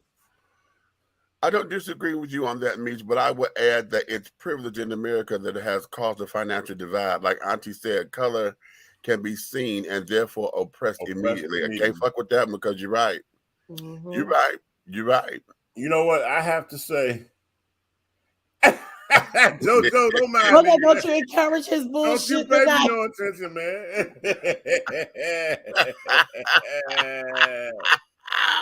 Hey, shout out to JoJo. Show was right. I swear to God, I had one. Hey, I'm gonna tell you some real talk. I love me some JoJo. He's funny as fuck. Look, I love JoJo. But I love JoJo. Y'all gotta be seeing JoJo over on TikTok because he shows out over there. I love it. I love duetting with JoJo and stuff. He funny as fuck. Hey, but real talk, you know what? Again, I have to doggone say that I've said this before on different occasions when we talk on subjects like this. Amy, she the real GOAT when it comes to doggone information. Mm-hmm. So again, I give her the round of applause of best doggone information. Okay, well, that's why they research department. Amy, if you look at him, if you just look at pictures of him, first of all, he looked like he had some sort of disorder. Yeah. If you look at him close enough, but he also don't look white. Right. He don't look all white. So I definitely believe that. I know it's just rumors and stuff, but if you look at that, okay. Hey, he was the first one to rock the beards like they rocking them now. Right. He was the prototype for ZZ Top. He was Beer Gang way back then. Beer Gang, gang. And then he was the first one. If you look at that doggone, if you look at the pictures and look at his hair, he was rocking that Johnny Mathis. Not the Johnny. You know what? Chances are. Look, his hair was not straight like theirs.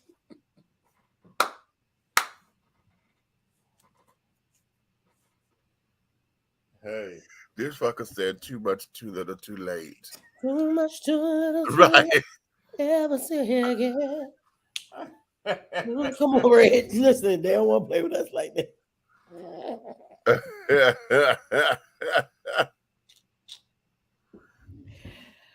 I mean, all of this stuff, it in a way, like you go through the different emotions of it all, being mad and sad, and then we have to laugh, because if we don't laugh, we fuck around and go. I know, because we'll lose our freedom for real if we don't laugh about it. Well, here's something here, because when we talk about the caucasity of it all, hey, pin that word. Okay. When I told him, he fell out, so. It's the caucasity of it all. Yeah. Okay. And I saw somebody put that there's a meme now that goes.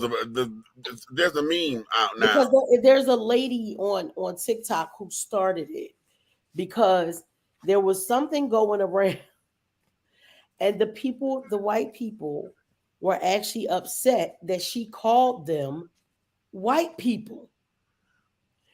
So she goes in her TikTok and say, well, come on, people, what y'all want me to call them? I need y'all to put some stuff. And somebody in the thing said, well, it's the caucasity of it all for me. Okay, well, I tell you what, Meech. Yeah. Like I have my many characters of media from radio and to Dish T. How about, because of our very, very, very plethora, we got all these talents here. We're talking about Auntie Nikki. So, Auntie Nikki, I'm going to give you a character. Oh, Jesus. And I just want you to jump right into it and just speak volumes. Okay. Your new name is Caucasity Karen. Okay.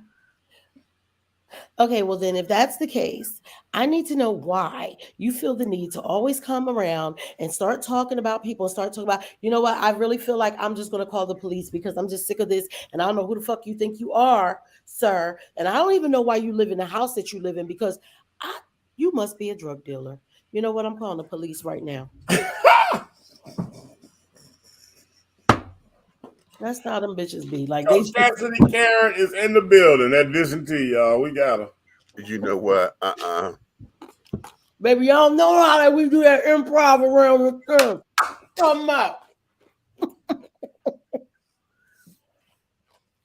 Yo, and they still be doing that though. Yeah. And it's so funny that you got people all over social media saying, I can't wait to meet my Karen. Hey, did you hear? Oh, did I tell you about that old man with the finger at my car? What happened? I told you about that situation. No. Well, I didn't have Karen. I had Corey. Oh, I thought he was Ken. Okay. Oh, Ken or whatever his Barbie doll name is. All I know is that I'm getting in my car. I close the door. I put my seatbelt on. I done hit the doggone start button. Everything. I'm letting the window down, get myself situated, get my phone right here. And then when I go to lean back this way, Ken is at the door with his finger telling me, you can't park here. You need to move your car. You can't park. And before I knew it, and everybody knows how I travel because Junior be here, right here all the time. All the time. And there's a drink, and then there's a right behind. All the time. We know. So I had put my hand on Junior because when I turn, first thing I see is his finger and this white man. My window's down. I turned around, looked at him. I said, if you don't get your old ass away from my car, I'm gonna send your ass home early. You don't get your okay.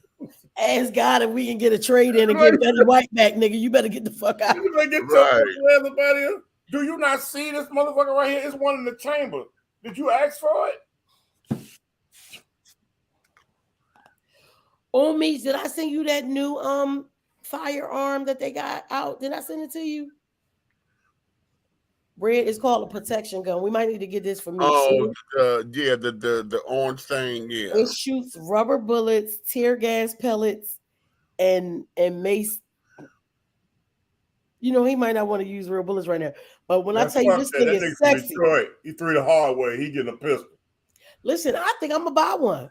And I'm gonna empty a mace clip on somebody's ass.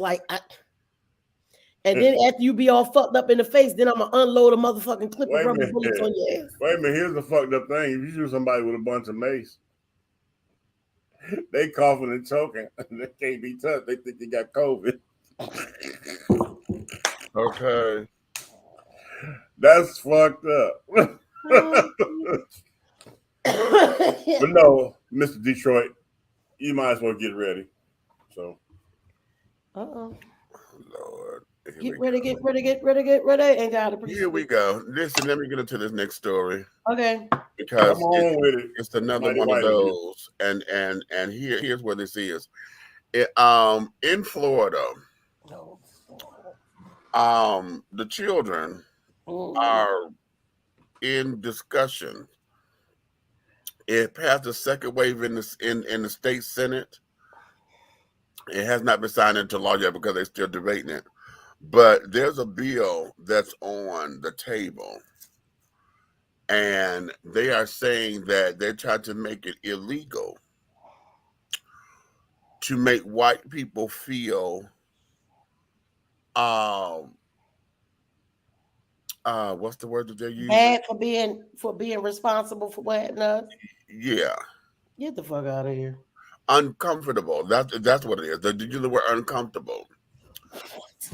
You're under arrest for uncomfortable because of everything with they're still trying to do the whole the CRT curriculum, blah blah blah blah blah. So this is in essence going with that. Let me pull. They can call us niggas all day and kill us for being black, but we can't make them uncomfortable. Right. Cole, we call the State Department on Monday to see if we can go back to Turkey on your shit, because I can't take this bullshit no more. Tell them we coming home. Thank God for my. Let me ask you this: where are the laws for us when two white officers pull us over? Because we're uncomfortable. Okay, let me read the article. Okay. Oh, wait a minute. Maybe there's a video. Let me see if I can just play the video. That shit just made my ass hurt. It should. That shit like having cramps every month. It's uncomfortable. No, I have to read the article, I believe. It's just. I told you, see, it's that thing. You go around and feel like you sad, you mad, and we gotta laugh before we hurt something. This shit is ridiculous. You want to laugh at it? You want to comfortable? The fuck? It says a bill backed by Republican Governor Ron DeSantis that would prohibit Florida's public schools and private businesses from making people feel discomfort or guilt based on their race, sex, or national origin received first approval Tuesday by the state's Senate Education Committee. The Republican-controlled committee approved the bill with 6 Republican senators in favor of the bill and 3 Democratic senators opposed to it. Although the bill named individual freedom does not mention critical race theory, the term is used in the attached bill analysis that was given to the senators. DeSantis also referred to CRT when he announced the proposed legislation at a media event in December, saying that the proposed law would help keep CRT out of the schools and out of the workplace, calling it state-sanctioned racism that creates a hostile work environment, end quote, unquote. Under Florida's Department of Education rules that took effect last June, CRT cannot be taught in schools. Critical race theory is a concept that seeks to understand and addresses inequality and racism in the U.S. The term also becomes politicized and been attacked by its critics as a Marxist ideology that's a threat to the American way of life. The legislation will prohibit individuals from making people feel discomfort, guilt, anguish, or any forms of psychological distress on account of his or her race, color, sex, or national origin, end quote. It will also prohibit employers from providing training or instruction that espouses, promote, advances, and inoculates, or compels individuals to believe that an individual bears responsibility for or should be discriminated against or receive adverse treatment because of actions committed in the past by other members of the same race, color, sex, or national origin. Instructors will be able to address topics like sexism, slavery, racial oppression, racial segregation, racial discrimination in an age-appropriate manner. However, the bill states that the classroom instruction and curriculum may not be used to indoctrinate or persuade students to a particular point of view consistent with the principles of the subsection or state academic standards. Democratic Senator Chevron Jones, the committee's vice chair and its only black member, told CNN by phone that the bill is an attempt to revise history and keep white people from feeling uncomfortable. Quote, this isn't,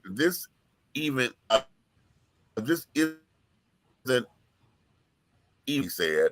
They're talking about not wanting white people to feel uncomfortable. Let's talk about being uncomfortable. My ancestors were uncomfortable when they were stripped away from their children. In the statement emailed to CNN, DeSantis press secretary Christine Pushaw said the governor's position was that discrimination based on race, color, sex, and national origin had no place in Florida. The bill makes it clear that no Floridian, student, work, or anyone else should be subjected to discrimination, content, and rhetoric, she wrote. Every Floridian deserves an equal shot at success, regardless of skin color.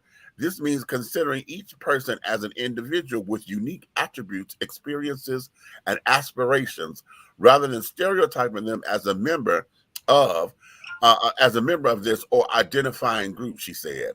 Pushaw added, it is frankly disturbing that anyone would find these ideas controversial in the year 2022.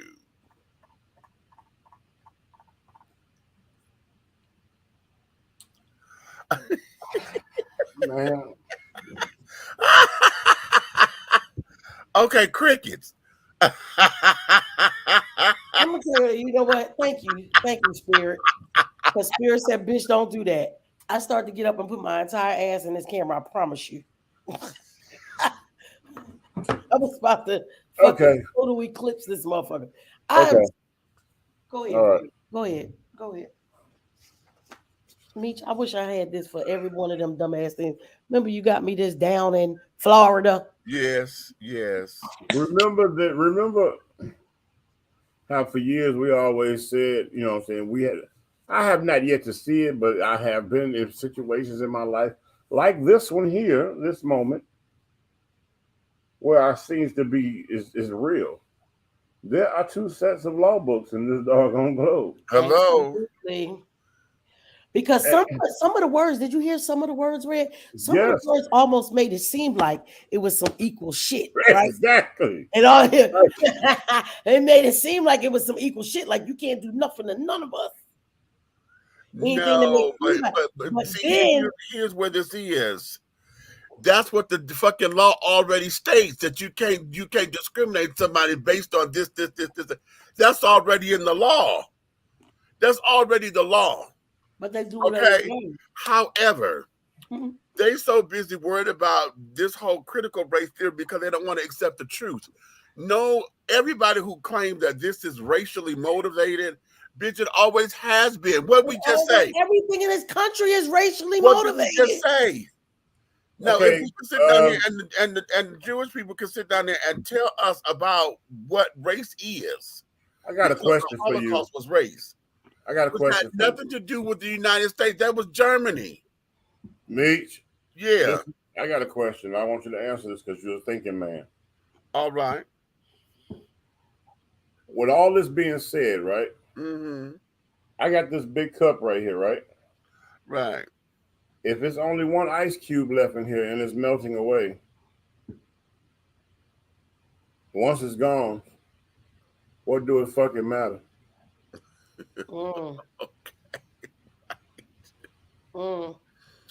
Because eventually, there's nobody white going to be left in order to doggone feel uncomfortable because we are so interracially entwined based on what they call the forbidden fruit. Right. That the world is going to be doggone. The world will be intertwining and continue to intertwine in intimacy until we're all beige. It don't matter what nationality they mate with. If it's Asian, that baby might come out a little lighter, but they gonna look Asian. Wait a minute, what you have always been the more repressive people. You not is. What she said? I was watching some stuff about George Wallace today, even though he had admonished people in the courtroom for calling black lawyers boy. He was more than willing to spout his racist BS on the campaign trail. When asked about why he shifted, he admitted that he was pandering to his white voters by being as racist as he could be in order to get elected.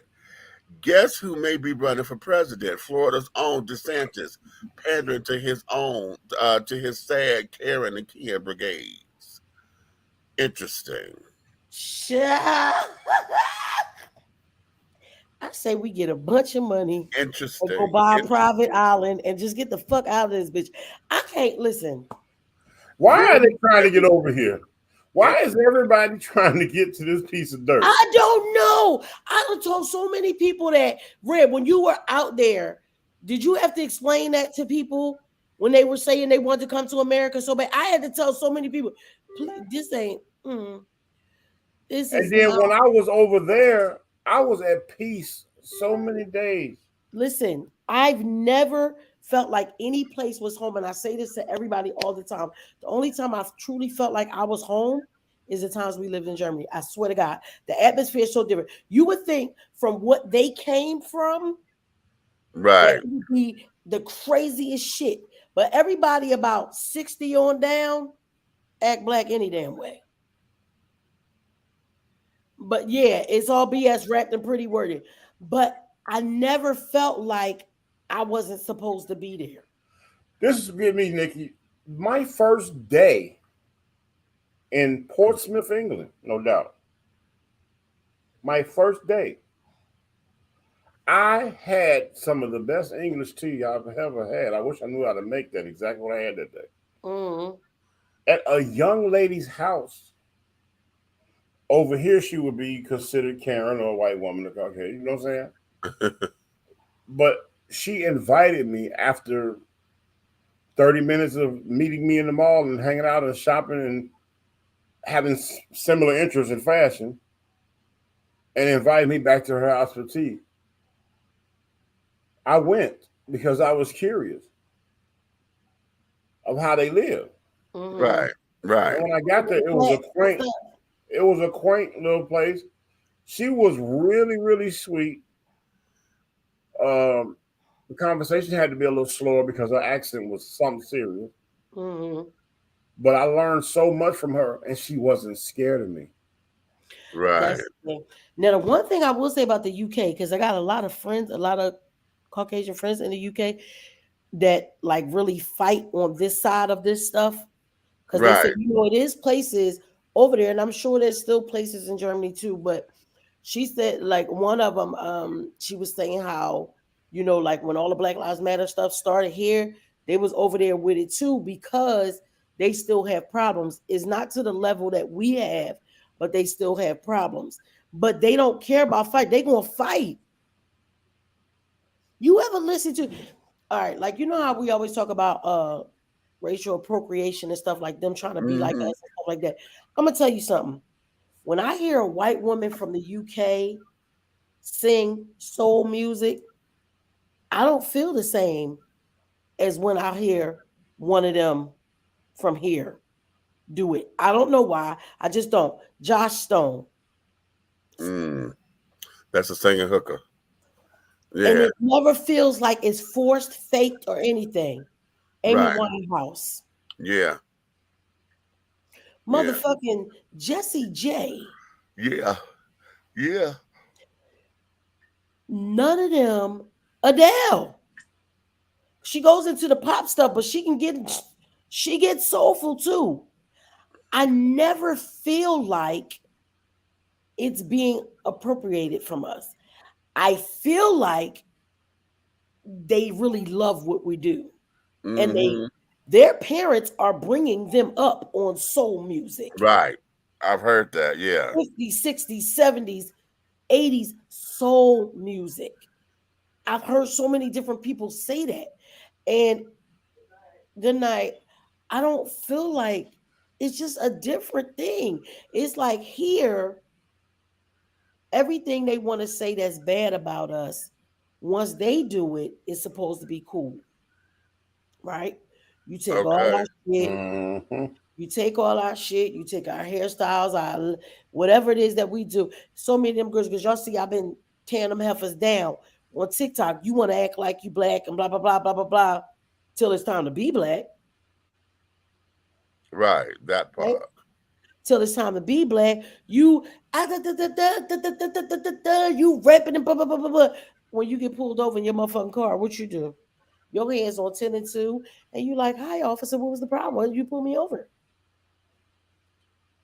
Okay. You ain't, motherfucker, why you pulled me over? What you did? You stop being black real quick. Okay. That's why I tell guys about dating them, because they might have soul sucked you and licked butt you and everything else and ate your feet up the whole night, fixed your breakfast in bed, bought you a brand new Cadillac. But as soon as y'all have a disagreement, right. Listen to Malcolm X's actual autobiography book, baby, when they was committing crime before he was Malcolm X and he was still Malcolm Little, and it was him and his other friend Malcolm and them two white women like they only portrayed one or two, the other two white women that they portray in the movie, they was real. But what they didn't show in the movie was when they got to court, the judge and them got them to say that the two Malcolms made them commit the robberies, when those were the motherfuckers who said we can get them because we work for them and when they're going to be in and out of town. Okay. Child. Okay, let's do this last story and I'm going to let y'all go. Okay, because baby, I'm glad it's Friday. We can get easier as the week. I hope we can get easier as the weekend go on. You motherfuckers. Family believes, I'm going to say this name. His name is Peter Bernardo Spencer. Peter Bernardo. Family members of Peter Bernardo Spencer say the man who shot him 9 times may be claiming self-defense. A Jamaican immigrant was shot to death at a rural Pennsylvania cabin last month in an incident his family is describing as a modern-day lynching. Was it in the Poconos? Peter Bernardo Spencer, 29, of Pittsburgh, accepted an invitation from a co-worker to hang out at a cabin in Rockland Township, Venango County. I know what this story is. Some 85 miles northeast of the city on December 11th, his family said. The former co-worker is white, as were 2 other men and a woman in the home. Spencer did not know the others.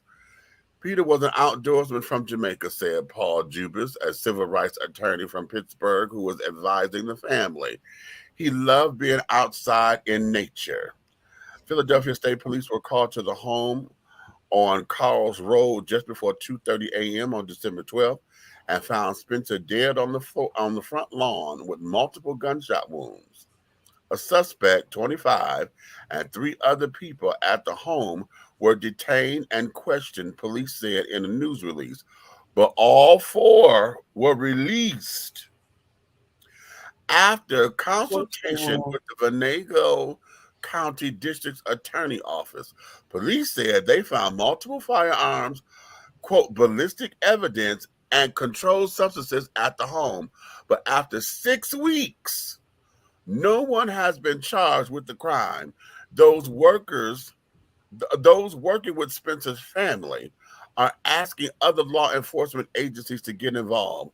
The Venango County's district office, DA's office, did not return multiple requests for comment. Investigators are still waiting on the results of a toxicology report. And in a news release, state police urged the public to, quote, remain patient. According to William Anderson, chair of the how did they pronounce it? Allegheny County Democratic Black Caucus, and Spencer's family, the former co-worker, admitted to being the shooter and was claiming self-defense. The man could not be reached for comment, however, and recently disabled his social media accounts. Police made no mention of anyone being treated for injuries at this time. The Venango County coroner found that Spencer had been shot 9 times. Well-known pathologist Cyril Rett, who is advising the family, studied the autopsy and believed many of the bullets entered Spencer's body from behind.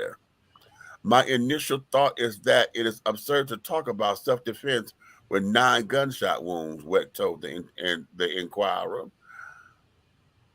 Jubis released autopsy photos of Spencer on his social media accounts at the family's request. The State Police Heritage Affairs team, which aims to prevent and respond to hate or bias-related crimes, was notified of Spencer's death. Corporal Aaron Allen of the team's Western office said he had been in touch with Spencer's family, and his role is to mitigate tensions within the community. Allen says Spencer's death is currently not being investigated as a hate crime. How can this happen in America, said Anderson. Black lives are supposed to matter, end quote. Multiple GoFundMe accounts were set up after Spencer's death, including one by a sibling and another by his pregnant fiancée, Carmela King. Quote, he was slaughtered and killed in what I consider to be an act of modern-day lynching, a sibling wrote on a GoFundMe page.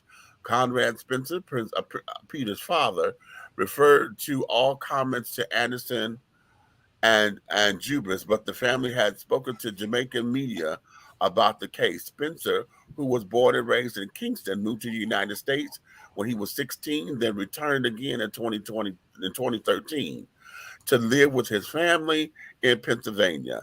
His parents said he worked in construction and dreamed of opening a restaurant.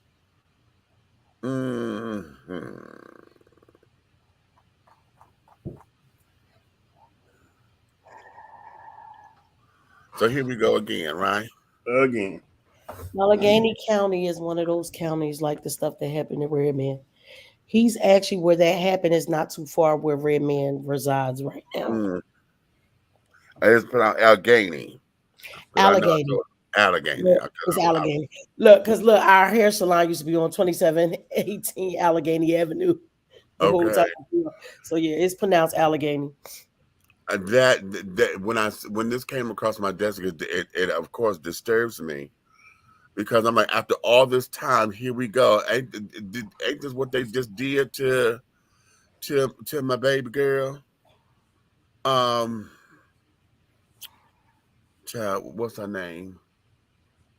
The one that was killed by the police officer. She was sleeping in the bed with a boyfriend. Not Sandra Bland.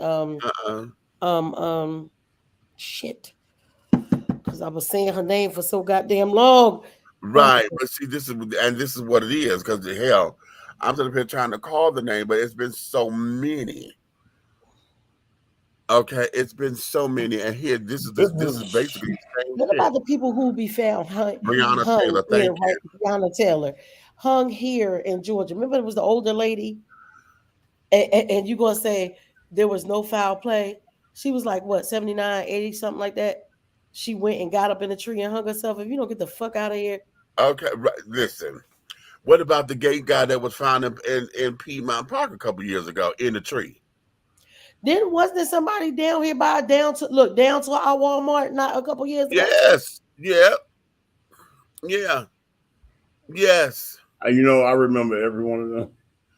And they said, I've been trying to tell us that those were suicides. I'm like, motherfucker, where? How?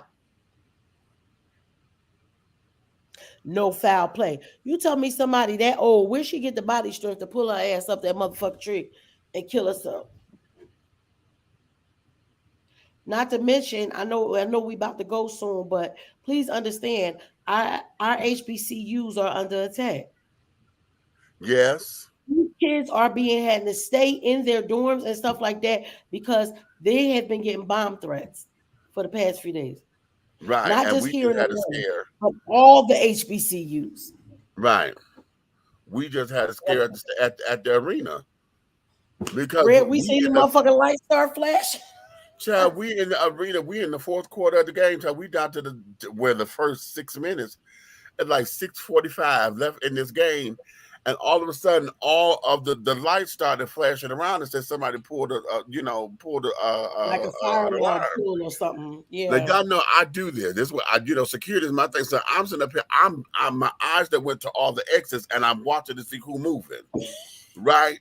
Look, and I'm looking, I'm like, they running up them steps too. I said, okay, wait a minute. I said, no, wait. And then I'm looking over here. I said, wait a minute.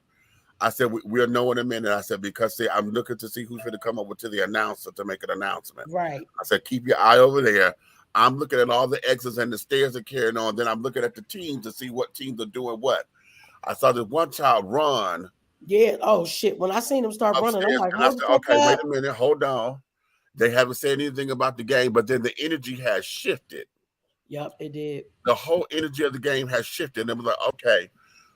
So, in saying all that, now we're in this place to where we just have this feel that the powers that be it white supremacy, be it the neo-Nazis, be it whoever, all of those children, honey, up under that umbrella of Aryan nation, white power, the white power to the people children.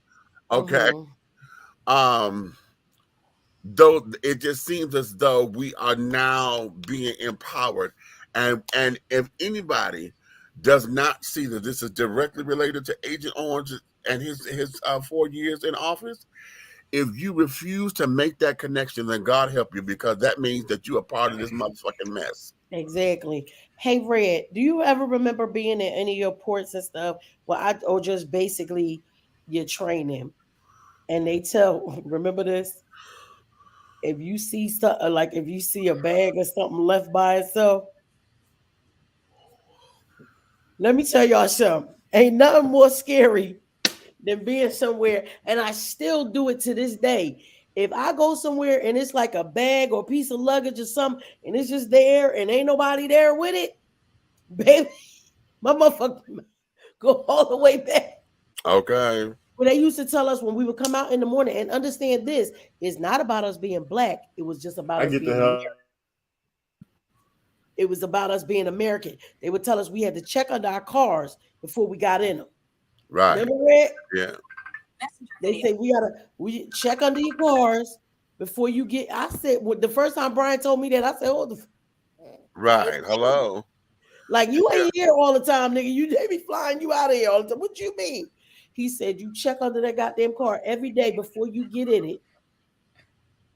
Because he had gave me one of them little things. It wasn't like a big one like you see the police with, but it was one of the like little mirror things on the stick.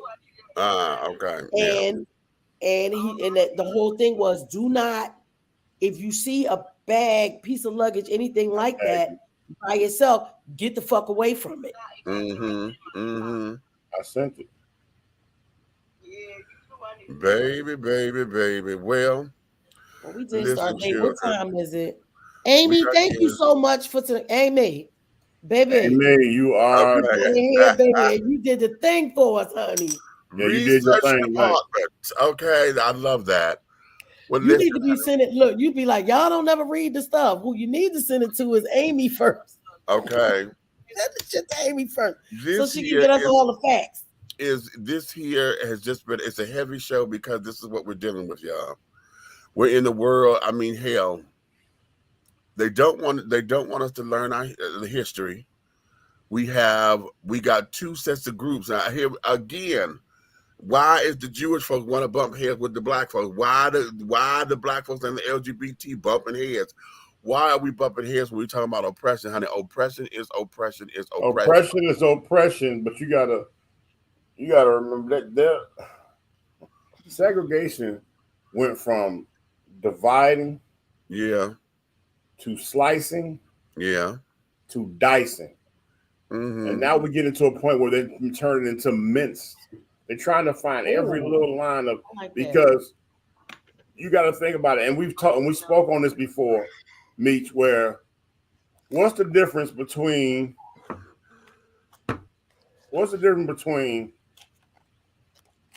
Karen getting at Meech and Karen getting at me? Right. We still have the same oppression and the same prejudice being held against us. But you want to separate the two and want me to ride with a heterosexual nation to say that he don't understand my struggle. Right. Well, guess what? His struggle is double. Right. Right. And it shouldn't have had to be. Because you accepted me trying not to accept what you don't understand. But at the end of the day, it's not for you to understand. See, because most of the masculine macho niggas, at least I know, in this piece of dirt that we standing on, okay, it's not for me to understand that they like their little butt played with, whether they with a woman or a man. So don't do that. Okay, don't do it, because it don't have nothing to do with him being a lawyer, doctor, or a doggone judge. He's still a black man with the same black struggles that we all have. And the same thing with the same stuff they try to hold back black women. You might be that black woman with heels and a dress on, but the shorty with the jogging suit and the Jordans on, she got the same issues you got. That part. And stop thinking because one of the two, either you looking down on the one with the sweatsuit on, or you looking down at the one that got the heels on because now you think she bougie. Y'all don't know. Them struggles was the same. They just went in different directions with it. And you want to find, you know what you want? I'm telling you something. Homework for the nation. Uh-oh. You want to find out who you got something in common with? Go to an area of your neighborhood, wherever you live at in the United States, where they're giving community help away, whether it's food, clothes, or apparatus or job training or whatever, and take a slight video of everybody that's in line waiting for the same thing you're looking for. Hold on. This radio done came on in my bathroom, but it's not supposed to. Hold on. Y'all keep talking. The who? The radio. Alexa over there fucking with your shit. Okay. Alexa be having the phones at the door. Oh, ladies. Well, men too. But I'm going to give y'all this thing. I think I shared it the other day. Okay. So people are being targeted. They are being traced. If you have Apple products, okay, people are putting shit on your car, in your car, whatever, and tracking you. The same way, like if you share your location with somebody, they can tap into your Apple device from, it's almost like putting, like the shit the cops use. Right. It's like that. They are putting on cars, behind license plates, all kinds of stuff. The cool thing about it is if it's being done to you, your Apple device will tell you somebody just looked at your location. When you go to see this, if it's not nobody that you shared your location with, immediately check all your shit. If you know you ain't been in your car, but it's telling you that, check your bags, check every damn thing you got. Call Apple and let them know that this is happening, because they are saying that this may be a new way of like the sex trafficking stuff. Because there was a girl and stuff who was on, who I think it was TikTok the other day, and Cole had told me about it before I seen this girl. So now I know they're not playing. And just be careful.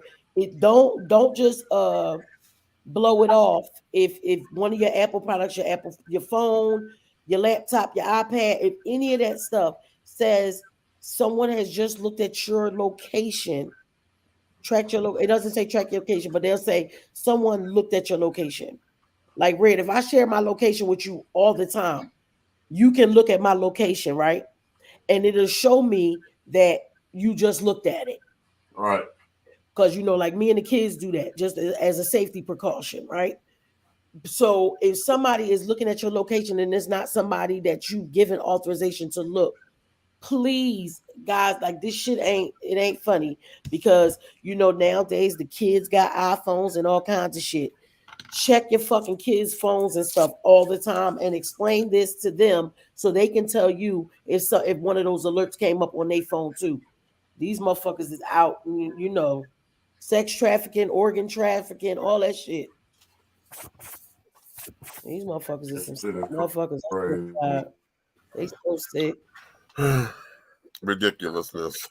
You all right over there, Alexa? Yeah, I am. No, I don't have this. You can't use it to do something. I don't have Alexa. You know, this is this figure speaker. Oh, okay. It's Bluetooth. So I'm like, okay, what the hell is this? And I heard it pairing. I forgot you still got figures. How's it going? Just to speak. I don't have the phone. Oh, okay. I ain't got no. Fuck that phone. Listen, we tried. Yeah. That thing where we just talk about segregation too. This is just my opinion, but I believe our ancestors got that thing wrong. We shouldn't have been trying to fight for desegregation. What we should have been fighting for is that our shit was equal. And that there is the lesson now that we got to go through and correct. Right. Like, you don't want me there, I don't want to be there. Like, I never understood that. Like, I don't have no qualms about Malcolm X or any of the other like civil rights leaders who went that direction. But for me, I just never understood it, because my mind is always saying, why the fuck I'm gonna kiss your ass to give you my money to come to a place that you don't want me to be? Right. Right. And then pay you to dislike me. I gotta give you my money for you to give me your ass to kiss. Right. No, thank you. And that there, you know, this is why we're in the process of having to rebuild our economy, which incidentally, I don't have any spending cash. I need to go over here to this Black Wall Street mall. I know, I want to go so bad. I'm gonna have to wait till like Valentine's Day. Remember, I told you I gotta wait till like Valentine's Day. I need to go over here to go see what this is, to see what these black businesses are, and carrying on, so that we can see that this is for all of us who are entrepreneurs and we're trying to get our businesses off the ground. I was going to say, we need to go as the syndicate anyway to figure out how do we get ourselves in there. Either in there or create our own, because maybe that may not be our spot. Okay. Okay, but just to see the design. Right. Just to see how they built what they're working with, so that we can have ideas to build our own structure. Because see, that may not be the spot for us, because that's way out in Tucker, girl. Hey, who coming? We ain't gonna get them. It is in Tucker. Oh, Jesus. Yeah. No, we need to make sure we spend some dollars in the places where we centralize. You see what I'm saying? Because see, that side of town, it's cute that we have it, but that side of town, I don't know about that side of town. Outside of it being way over in BFE somewhere. You know, which means that the money that they're making, honey, is going into that economy of that city over there. Yeah. Well, that city has grown it has grown in the last probably 8 years. I'm gonna say about 8 years. Has grown into predominantly, you know what I'm saying? It's like the balance of Afro-American businesses have overwhelmed everything, even if it's commercial. Okay. Even if it's a franchise, like the Chipotle out there is owned by somebody black. You know what I'm saying? So it's like it has. And you got to remember, HM Dynasty's out there. Right. It is. Okay. And for that strip mall where they're at, for them to allow that to be there for what it is, you see that that's what they're accepting out there. Right. And then I know, matter of fact, I know an instrument store. How long has it been since you walked in the store where you actually buy saxophones for your kids and stuff like that? Right. I haven't seen a store of instruments outside of Guitar Center, but an actual musician store in one right there in Tucker, not far from HM Dynasty, next door to a black owned barbershop. Wow. So it's like those things out there popping up like that. And I watched it because I remember when I first got here that I had an incident where I ran over there because nobody really knew us over there in the middle of the night. And I met somebody there in order to figure out what I was going to do because I was being ambushed. Oh. You know what I'm saying? And when I was over there, it's like, okay, I know I'm over here. I don't know nobody, and everything around me is looking at me crazy, so I'm watching you too. Right, dig it. You know what I'm saying? But now when I go over there, you blend in. Okay. But you know what? One thing I think is really important, not to just create new communities, but to be in those communities who have been start to be run down and stuff like that, so that we can start building them back up. Right. But they have to have the mindset and be ready to understand this is your shit. Has anybody you been to Duluth? You been to Duluth? Yeah. Not in a while. Not in a long time though. Okay. When I first moved here, 04. Okay.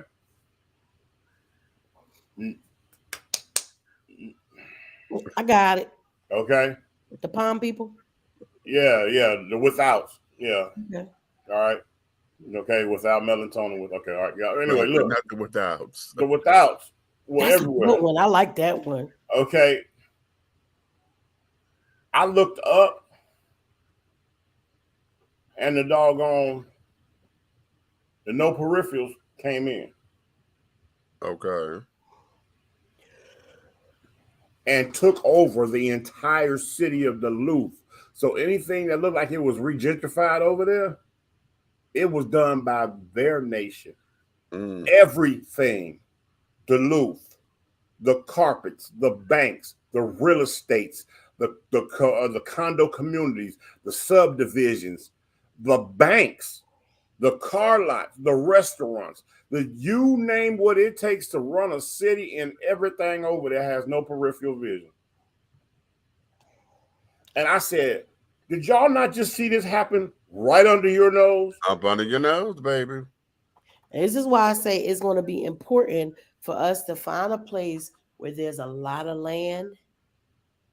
And it's like, even if you ain't got a whole bunch, but if Meech's household buys 10 acres, my household buys 10 acres, Red's household buys 10 acres, Princess get 10 acres. You understand what I'm saying? That's how you build a goddamn community. And baby, that is going to be the goal. So on that note, my darlings, I know this was a heavy show. Buck was in here. He was like, oh, we need to look on Buck, honey. He said he didn't had a couple of days where it was just wrong for him. Again, but Road Dog ain't feeling well. I'm a little nervous about him. Baby daddy? He had something bad. He in New York. Baby daddy? Yeah. And things. So I called daddy today, so he's getting a biopsy on the 14th. Okay, so we just want to make sure that everybody is moving and grooving and carrying on, and that we getting what we want done. That thing that you all commented on. Which one? That post since we've been on here. Oh yeah. Who you rebuking? Remember what I went through Wednesday night in the relevance meet? Yeah. Ever since then, everything that was said, everything, including the demon of diamond trying to destroy my house. All of that. Again? Oh, it got real. Okay, but through all of that, even just then, I'm going to say one word to you, and we talked about this. Kryptonite out of nowhere called my phone. Wow. For what? Meech going to take us the fuck out of here. Okay. Yeah. You okay? That's why I was like, who the fuck he rebuking? Look, I love saying it like that. Rebuking. Who you had to rebuke? To all of you tea sippers, crumpet dunkers, tea brewers, pot stirrers, and tea leaf readers out there, honey, we thank you for your love and your support, honey. If you love us the way that you do, honey, tell all of your friends, honey, to like, subscribe, share, come on up in here, and they could get into the conversation and stuff with us, honey, and do what we do and have fun with us and carrying on. But if you hate us, don't like something that we say, can't stand us, and this, that, and that, you can tell all of your motherfucking enemies. Every last one. To like, subscribe, share, and to come on up in here and have some fun with us. Okay? Because everything that we're doing over here, Dishing T Entertainment, Let's Talk Without Nick and Alo Nana, Atlanta Hot Radio, and all of this is the hard way, the syndicate, honey. Okay, doing it the way that we know how to do it, honey, and just everything that we're doing in any way, shape, style, form, or fashion, everything that we're doing will move forward. Well, darlings, we love you. We appreciate you. We'll be back here tomorrow with a new show and carrying on, trying to make sure that we give you guys some information. Hopefully tomorrow will be a little bit more fun. Today, honey, we just had a lot of issues because this race thing is just, it is a discussion. It's not going anywhere until we deal with it. Now, how about that? Right. It ain't going nowhere until we. Nothing in this world will change until we change ourselves. Until we change ourselves, honey. Now that how.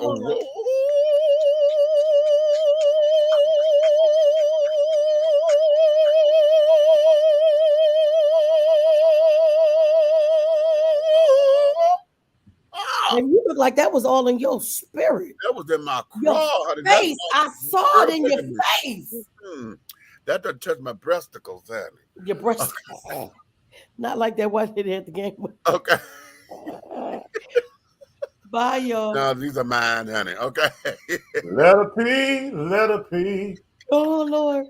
Wait, matter of fact, Red and me, I'm about to send y'all. When we got back from the game, honey, Liliana done put the step together for the P Riders. I swear to God. Oh, have mercy.